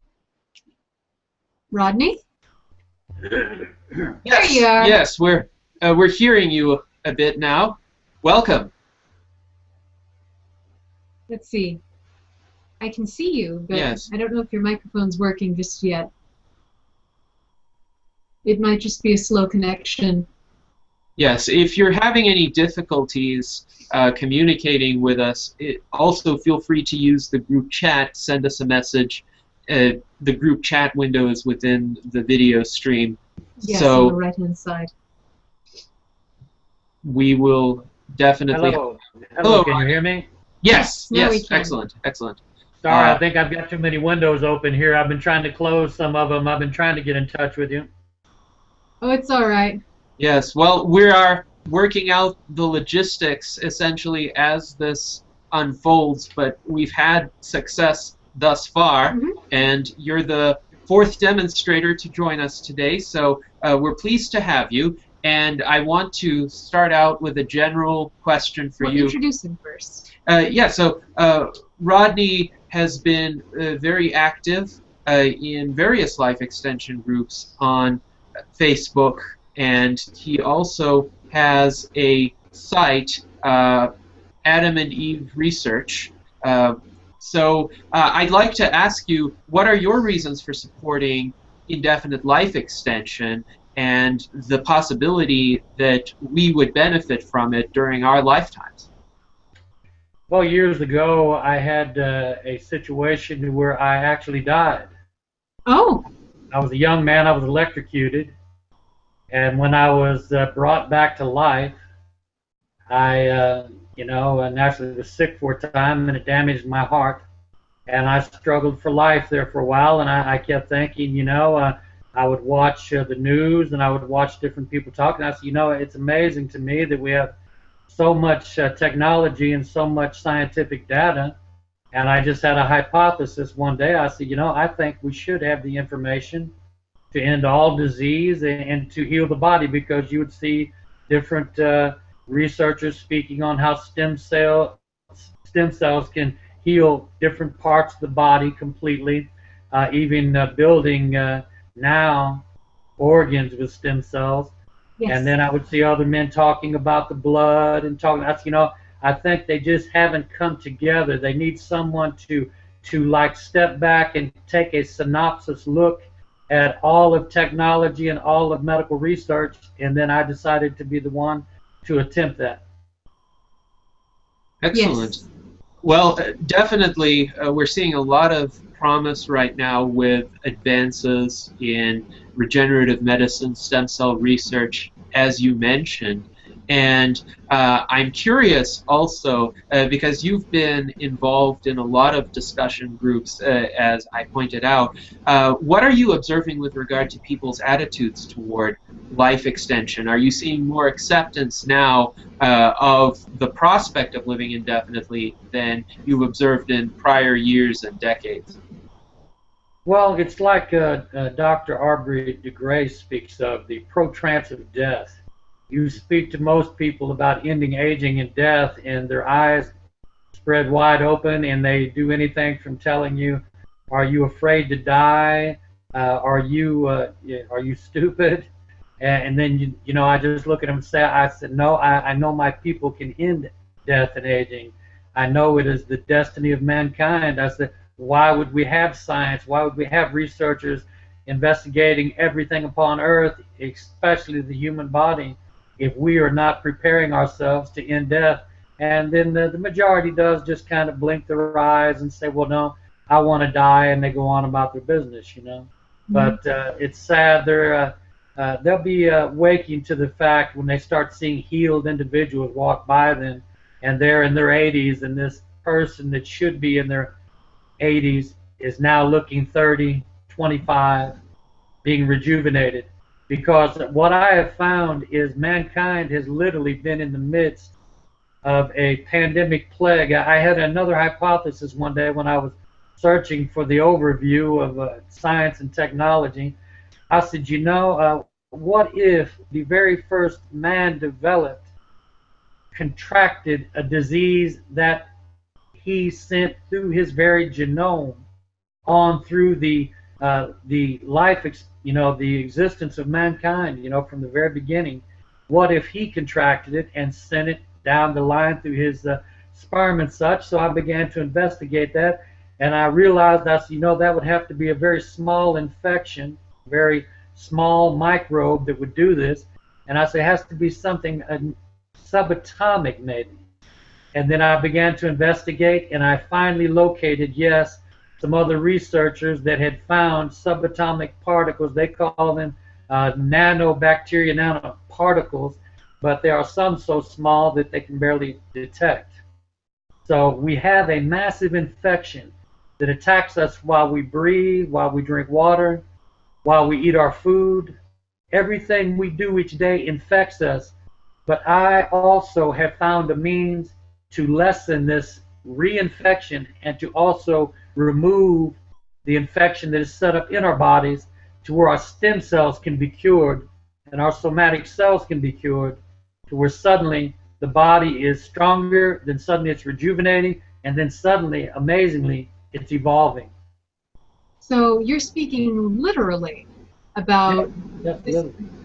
nanobacteria? Do you have any peer-reviewed research? Yes, I do. I have it on the website at Adam and Eve Word Research. It's a Google blog spot, and I have several past and present videos and scientists who discovered nanobacteria, such as Gaston Nessians, who discovered what he called somatids, and now is called nanobacteria, and now is called nanoparticles, to where he called them somatids. And now we have men like biotech and different people that has discovered them, and what they discovered them in is different mammal cells, to where they were killing these mammal cells. Everything on Earth has this nanobacteria and nanoparticles within them. And they've shown this on their website at biotech in different places. And every plant, every fish, every microbe has nanobacteria, nanoparticles within them. So that is the infection we call aging and death. It causes each cell to have to break down and go through apoptosis because they're taking over each cell and they're damaging each cell, and then the cell has to replicate. The formula I have come up with and the method of eating I have come up with will finally allow the body, after so many cell replications, will allow the body, the cells, to no longer have to replicate as often, and there will be stronger cells as the cleansing takes place, as the removal of the infection of the body will take place. All right. Well, we definitely appreciate you joining us today for the mile demonstration. It looks like we're starting to get a list of people who are wanting to join. We're happy to have your support, and I will just say, of course, right now we still face this problem of mortality, and a lot of different individuals are working on different approaches. What I hope is that within our lifetimes we have a universally accepted, scientifically vetted, peer-reviewed, and ubiquitously available series of treatments for this problem. So, where I found these, the cure is in peer-reviewed work, to where they found the problems. And I realized through their data, through their peer-reviewed work, I realized we had the infection and that it can be cured. See, that is the problem with mankind. We are covered with data. We are buried in it. We have so much data that no one can come to a synopsis of it. That's why you have specialists that study only Vibrio Harvey. You have specialists that only study Vibrio fischeri. You have specialists that only study E. coli. So we need their findings and have all that brought together in synopsis, and I have done that. And in the midst of it, I said, this is the cause of aging. We're being attacked by bacteria. We're being attacked by nanobacteria. We're being attacked by the very air and water around us. Now we need to find a way to cure it. And then suddenly I realized that there's bits and pieces of the cure in different research areas, but nobody could bring it together. And I have brought it together at Adam and Eve Word Research. Well, thank you very much for joining us, and I hope you have a wonderful weekend. It's wonderful to hear about all these different people supporting life extension research. Well, you're amazing. You're amazing. I love both of you. I've seen you speak before. Your eloquence and your presentation is always impeccable, and I really appreciate your time today. Thank you. All right. Thank you. Have a wonderful weekend, Rodney. Thanks You too. Thank you. All right. So we have about 40 minutes left, and we are going to invite as many of the remaining demonstrators as possible. Just a second. Yes. We need to invite as many of the remaining demonstrators as possible. If it looks like we're about to have somebody join us soon. Yes, I am going to send out the link to my morning mile demonstration logistics Facebook chat.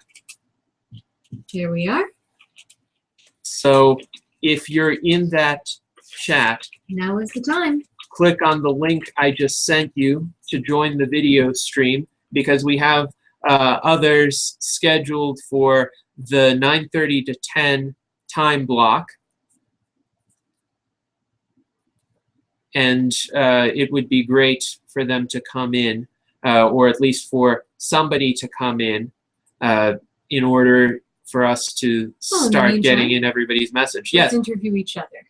Okay, so Gennady, tell me about your childhood. Oh, well, if you want to find out about my childhood influences with regard to the ideas of indefinite life extension, read my illustrated children's book. Which is free. This is not a shill.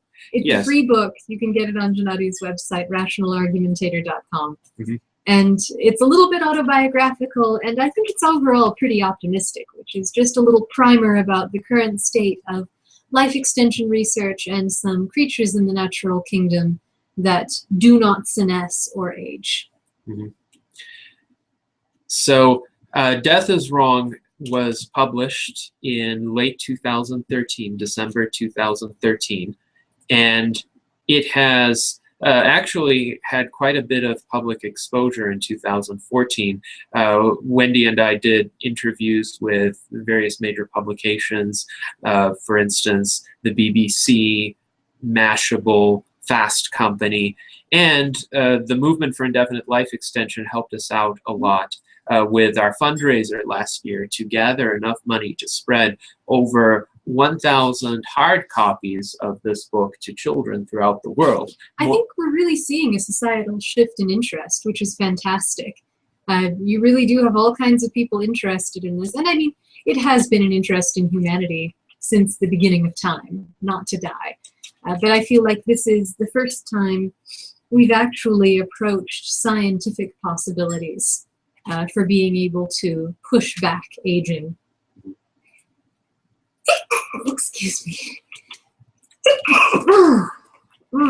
Excuse me. It is springtime, most definitely. The trees want to live as well. The flowers, they all want to propagate their own genetic memes, leading to our sneezes. Yes, I'm inviting as many demonstrators as I can to come in right now. And hopefully we are going to get some notifications up there. Let's see here. All right. Yes, we're still working on it. So small amount of downtime in the. We were under the impression that someone was about to join us, but it looks like there's a small delay. Yes. So this is an event that's going to go on even after our segment. In fact, there's going to be a second segment of equal length, 3 hours, moderated by Desiree Duffy. And that segment is going to begin right after ours ends. And we'll share the link for that, and it'll also be available on Miles' Facebook page. Yes, Miles' Facebook page. If you're on Facebook, go to Movement for Indefinite Life Extension Demonstration. You'll be able to see a lot of information there. Moreover, you're going to be able to see some other individuals holding up posters this that is a were worldwide created. Demonstration, which is very exciting. Yes, they were created specifically for this demonstration. A lot of these individuals have taken pictures of themselves near landmarks or near other interesting sites throughout the world, and that really shows the worldwide scope of the movement.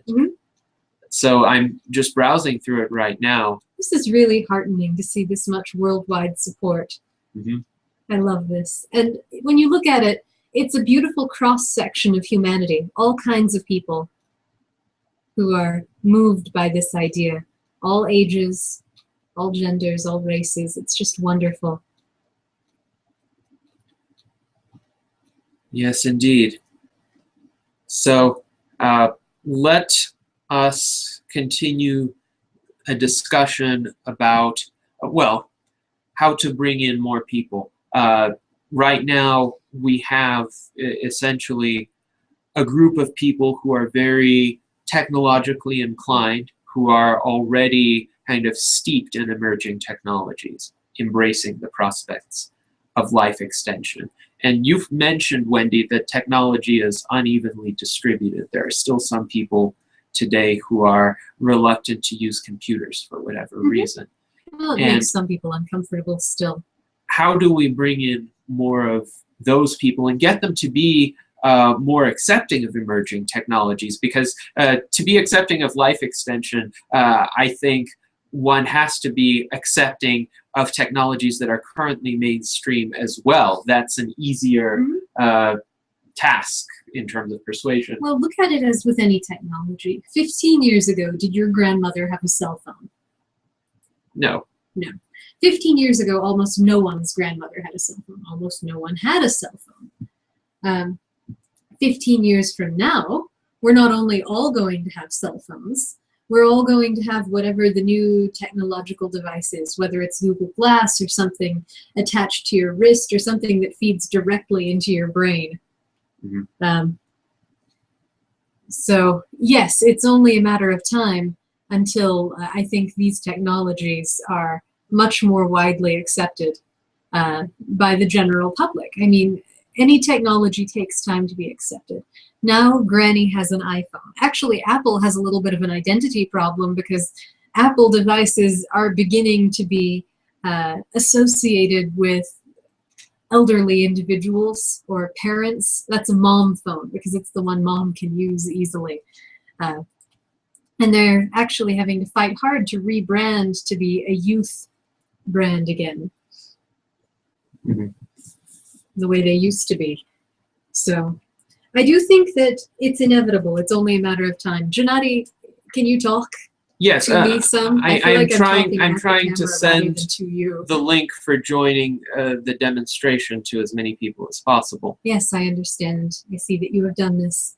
Yes. So, in any case, there are plenty of optimistic technologies that we're seeing arise.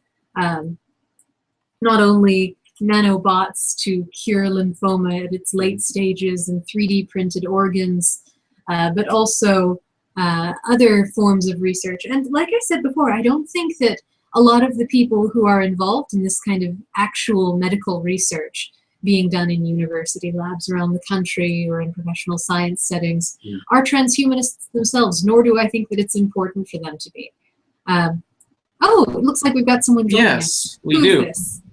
Hi, Brad English. Thank you for joining us, Brad. Absolutely, it's my pleasure. You guys are more than attractive in the way that you're presenting your information to pull someone in that's just been watching, who more than over wanted to keep watching, as well as just jump in and help out and sort of discuss with you guys anything that you wanted to talk about. I suppose just to give a really quick demo on me and what I am and what I'm doing at the moment. I just about 3 to 6 months ago changed kind of full gear shift from what I was doing in regards to my education and career to become committed towards helping out the longevity research, aging research in any way that I could feasibly could. So I went back to school for a biotechnology and molecular biology concentration in biology with a minor in neuroscience, hopefully looking to help out and then get an internship with SENS as soon as feasibly possible. But hearing what that last demonstrator mentioned specifically in regards to how much research is actually able to be done and how much we can already have laid out is sort of, I don't want to say immediately reorients my motivations on what is the highest priority, but the fact that the funding, it really is one of the greatest choke points right now is absolutely, it's just a really big talking point. And although the intellectual interest and intrigue and motivation to go about scientific endeavors is fascinating, the certain sociological and political mobilization, although not as pretty and fun and pure a sort of theoretical thing to work as and be interested in, is highly relevant. So enough ranting though. Hi guys. Well, welcome, and we're very happy to have you. We're happy to have someone who is Actually interested in this scientific pursuing research. the research. So, in terms of tell us what you're doing. Right. Sure. Well, there's a mitochondrial computational biology or computational modeling lab of systems of biology advanced Institute Krasnow at George Mason at the university I'm at right now, who I contacted directly about asking him what he thought about Aubrey's latest theory of aging, because he's done a lot of computational modeling on what's actually happening in the mitochondria and how its mutations of its DNA and the ROS, reactive oxygen species, are causing these various ailments that we see.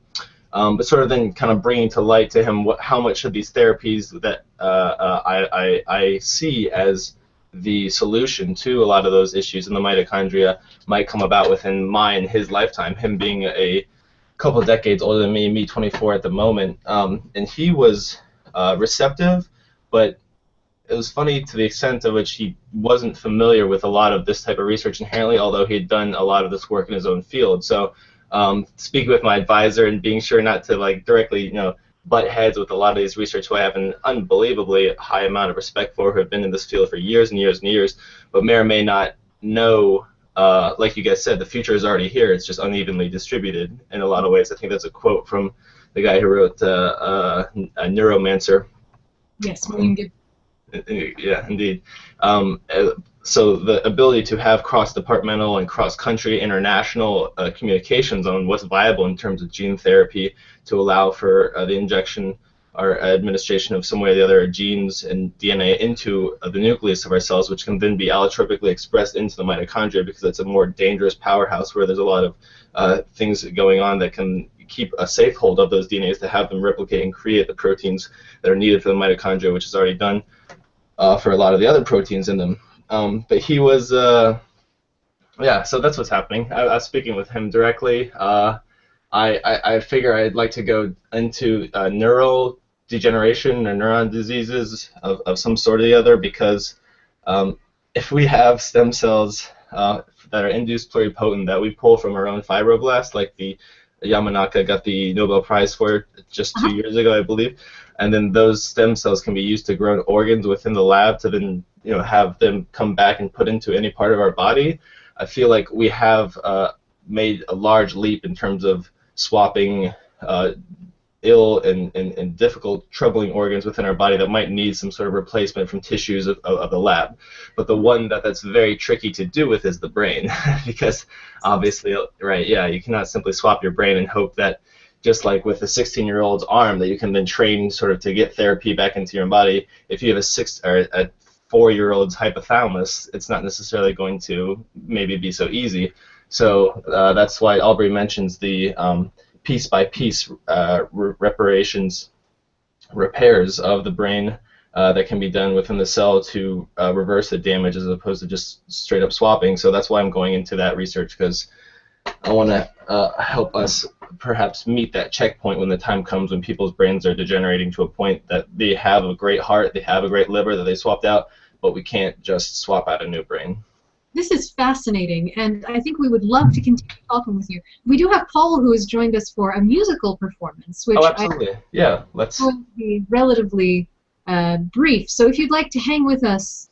Absolutely. Absolutely. Let's hear it, for sure. You for a few minutes. Paul is going to perform, and then we will talk with you some more. Just a second. I want to make sure that Paul is unmuted. Let's see. Stop, Gennady. Let me do it. Okay. This is still... So, Paul, bear with us for a moment. We're trying to get the... This is our first time doing such a big hangout as well. Yeah, I'm not sure why... Paul, are you muted on your end? Because you might have... You might be able to unmute yourself as well. It looks like we are no longer able to unmute you for some reason. If not, you might just have to rejoin us. There you go. Yeah. Excellent, excellent. Paul, I believe you are unmuted, so feel free to introduce yourself and tell us what you're going to do for us today. We still can't hear you, Paul. You're not muted, but I think your volume may be way low.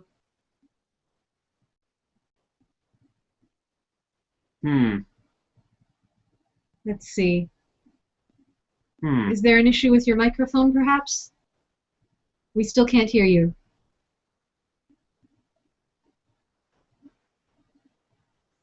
Sorry, technical issues.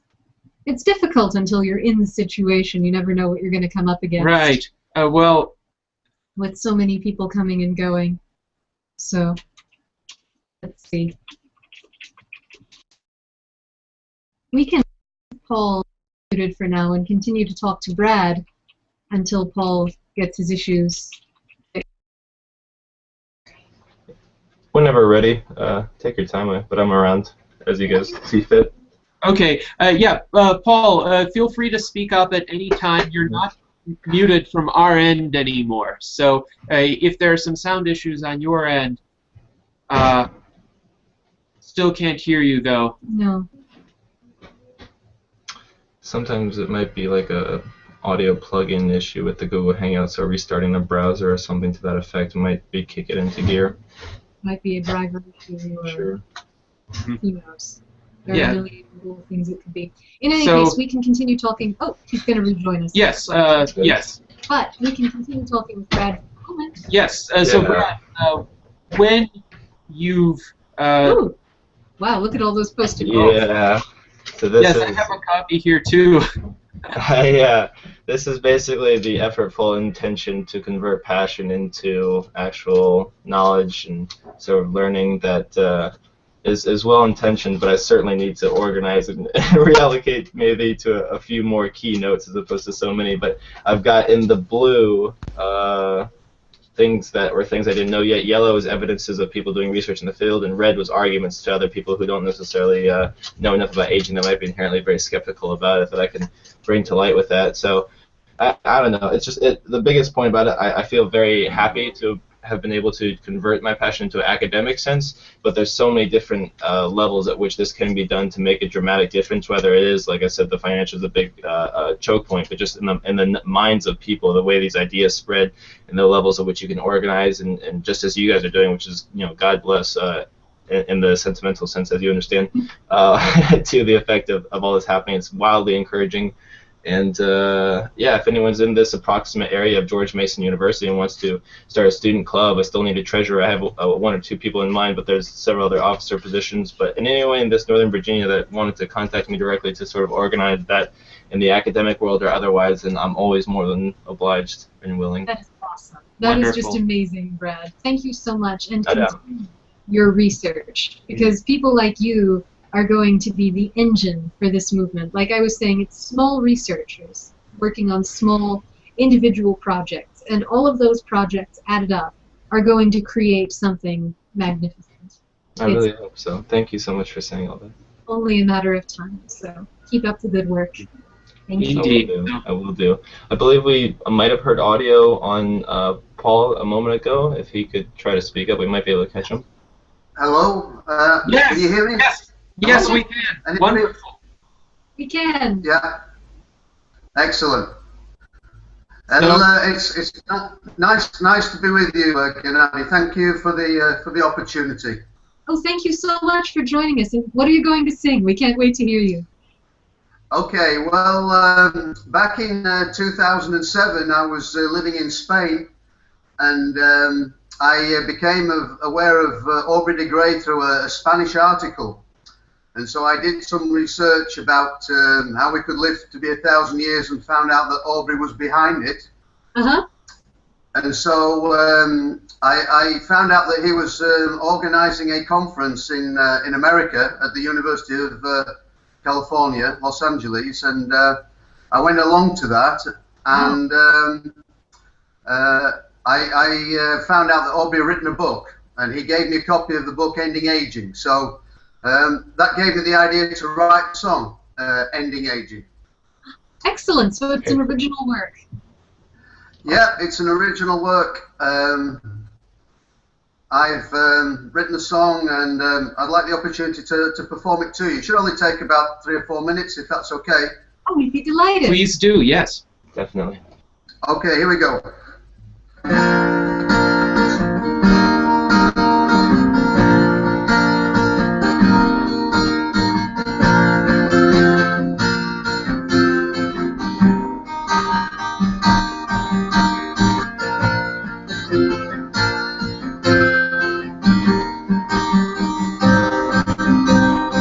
God was waiting, then orchestrating, spirit born, universe explosion, planets in motion around the sun. Nature's working, her magic performing, life's begun.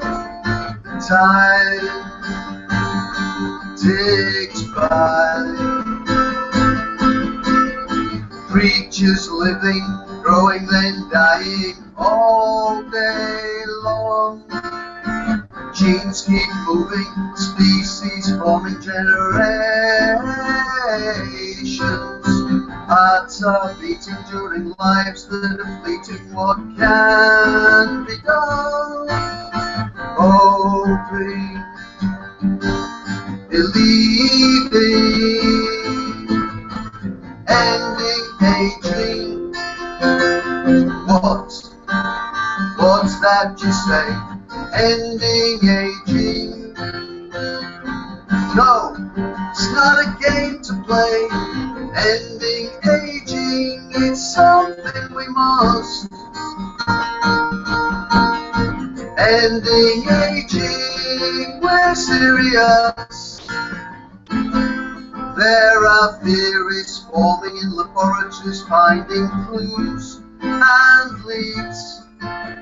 Scientists working solutions, seeking to every aging disease. We must keep busy, it's not so easy, cause there isn't enough cash. Concerts bringing the people singing to the bash. Now we're ending aging. What's that you say? Ending aging. No, it's not a game to play. Ending aging, it's something we must. Ending aging, we're serious.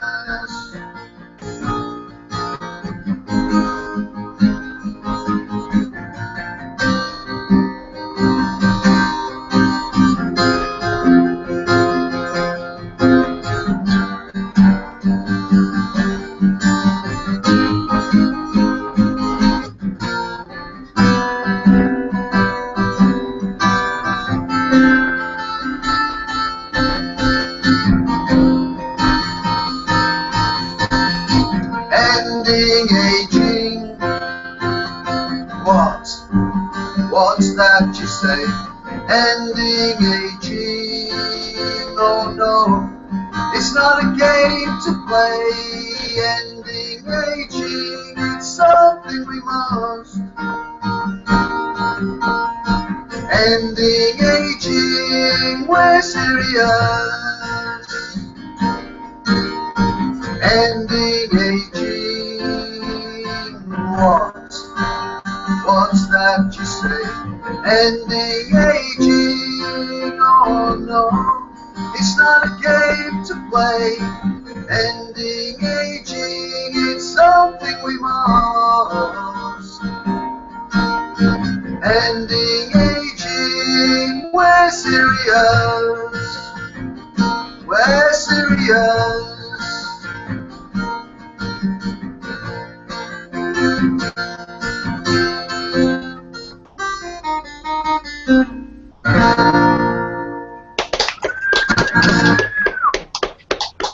Thank you very much. Very cool. Bravo! Very cool. Well done. That was lovely. Thank you. Thank you very much. That was just wonderful. We need more artists in the movement. That was a delight. Yes. Thank you very much. Oh, he's got his sign up. Look at that. Yes, indeed. Death is coming for you. Fight back. You need that sign. Yes. So Wendy is an amazingly talented artist and graphic designer, and we are very happy to have your musical talent here, Paul. If I might make a suggestion, put your song up on YouTube if it's not already there, so that others could listen to it and others could get the message of. Okay, that sounds like a good idea. It's already on Reverb Nation. No alternative at Reverb Nation. So, but yeah, I think that's a good idea to put it on YouTube as well. Would be a good move. A lot of people use YouTube as a music service now, so might as well. Certainly. Yeah. So anyway, thank you so much for joining us. That was just wonderful. We really thank you very much for the opportunity. And now we also have another demonstrator who has joined us. Rue, are you there? I think you may be on mute right now. Oh goodness, we're getting a whole bucket load of people now. Hi, can you hear me? Yes. There we are. Yes. Hi, I'm in the UK, in Somerset, UK. Yet another British person joining us. This is delightful. Yeah, we're all totally fed up with dying. We think it really sucks. We need to mute everyone who is not currently speaking because we've got so many people joining right now. Yes. Yeah, I just wanted to say I can't believe some of the negative thinking going around. I think it's part of the kind of overpopulation propaganda. You know, the system as it is at the moment. They're basically got 1% owning half the planet, and then saying, "Oh, look at all these poor people starving. You know, there's too many people."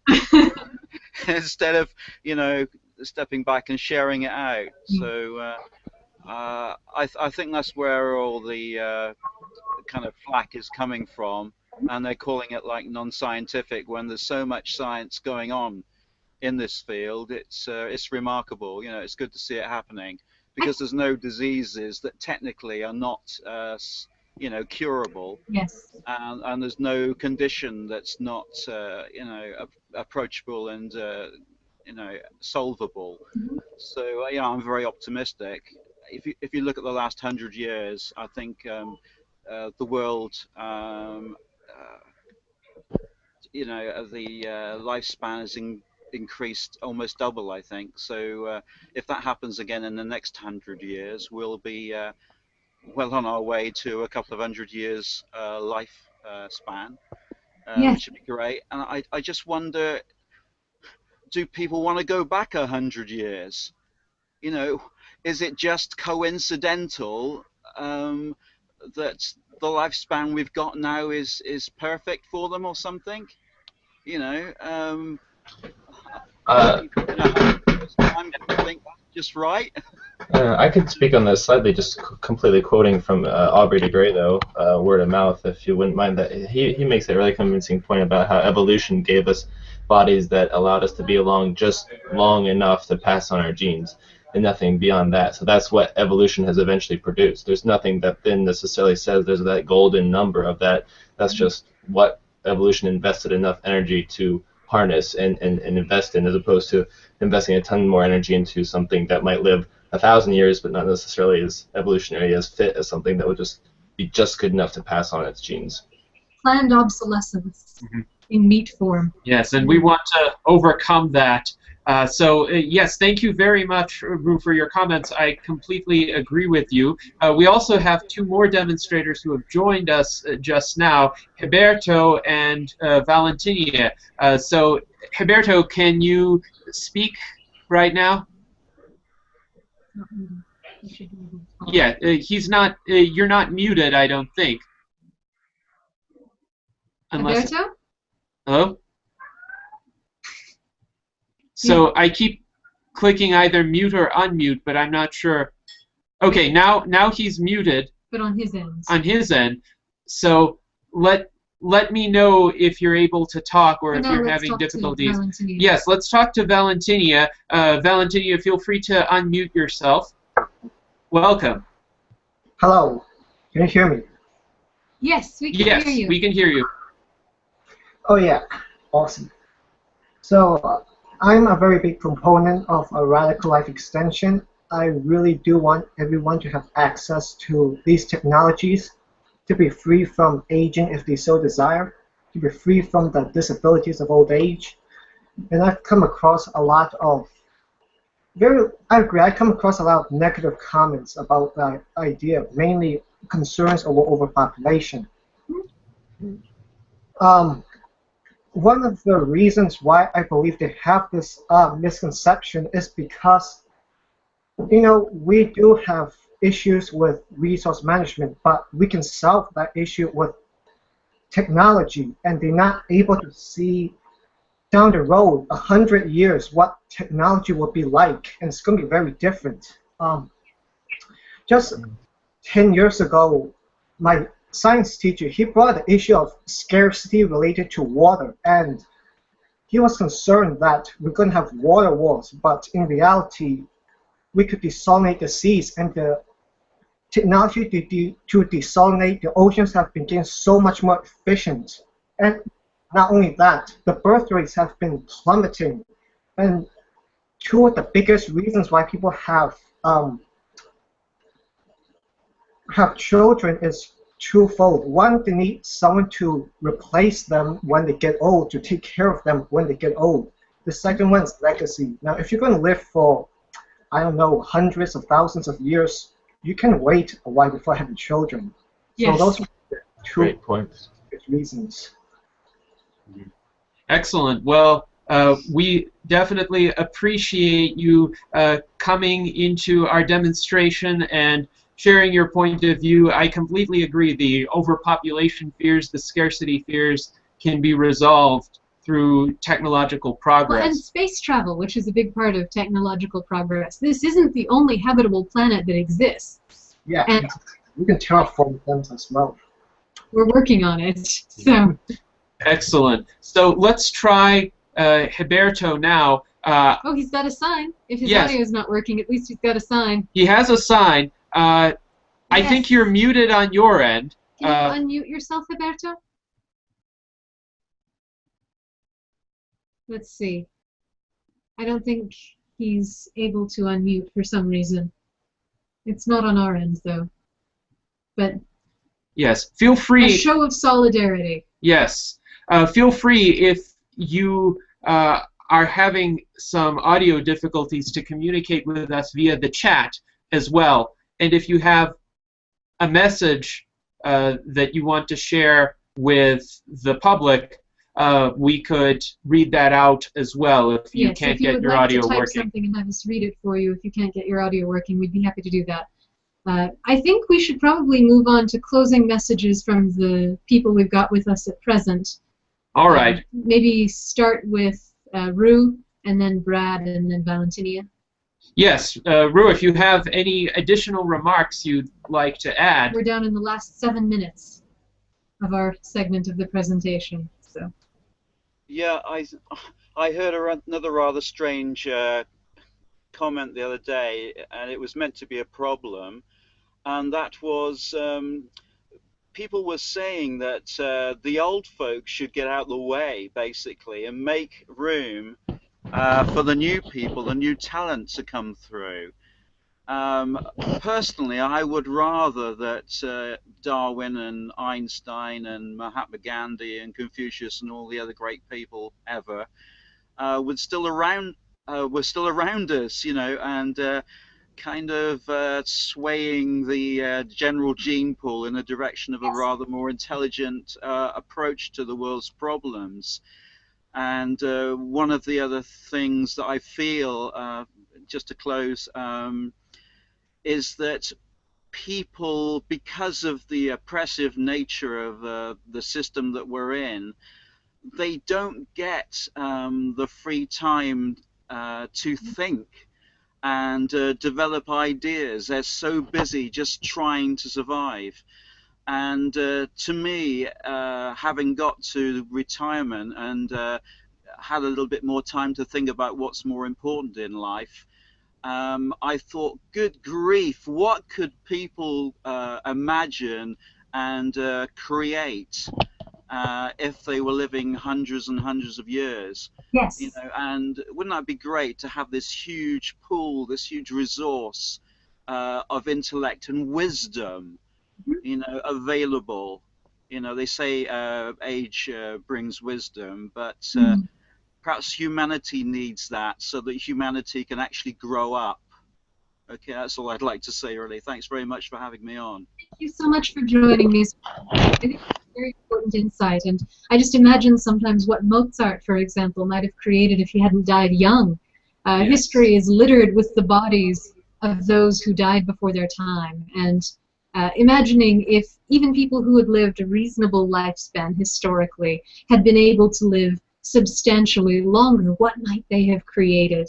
Indeed, indeed. And the observation about time and having enough time away from just the daily grind, the pressing demands of daily life in order to think about the future, think about serious issues, thinking about great creative endeavors that one could undertake is so important, and one major reason why I support indefinite life extension. Let's try once again to see if Gilberto has been able to get his volume to work.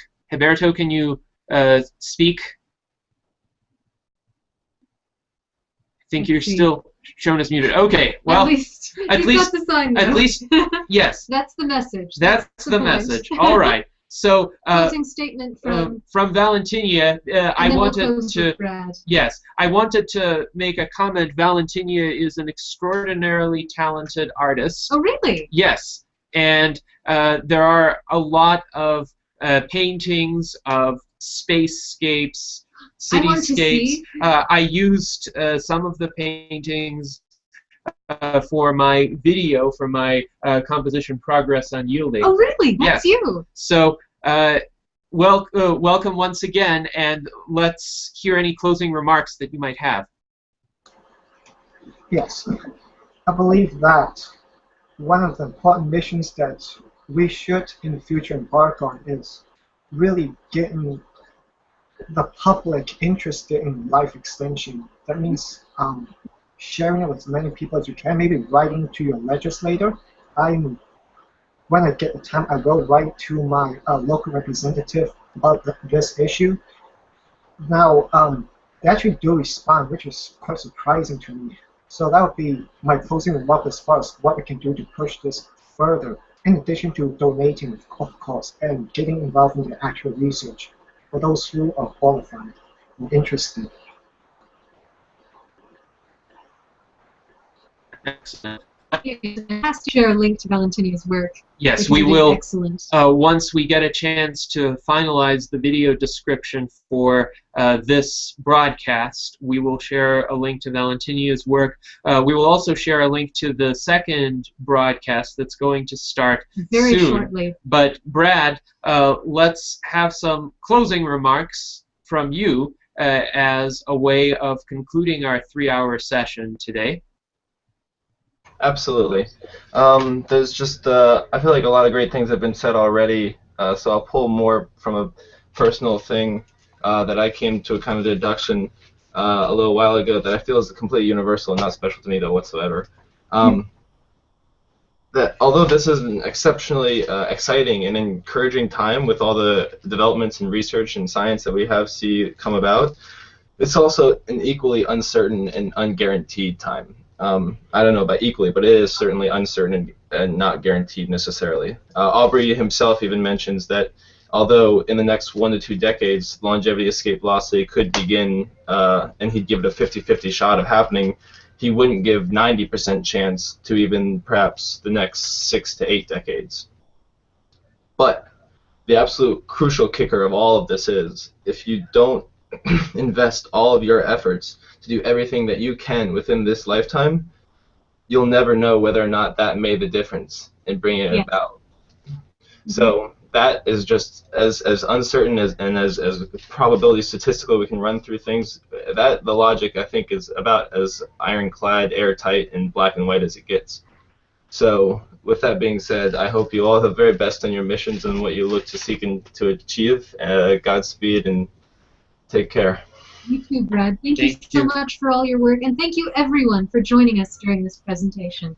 I think it's been a tremendous success to see all these different people who are so passionate about the issue, and thank you all for joining us. Yes, and we are Gennady Stolyarov II and Wendy Stolyarov. We are very pleased to be part of the movement for indefinite life extension, to have helped bring together the demonstrators whom we've heard and seen today, and hopefully the rest of the demonstration will also be a strong showing of support for the feasibility and desirability of indefinite life extension. We've heard a lot of different perspectives today, a lot of different views about indefinite life extension and what are some good ways of achieving it, what are some obstacles that stand in the way of its achievement. But most importantly, I think it's very heartening to observe how many different kinds of people from all over the world of various backgrounds and occupations and persuasions are able to agree on this extremely important, extremely noble, indeed literally life-saving goal. So with that, we will conclude our broadcast, and we hope you stay around for the second broadcast with Desiree Duffy.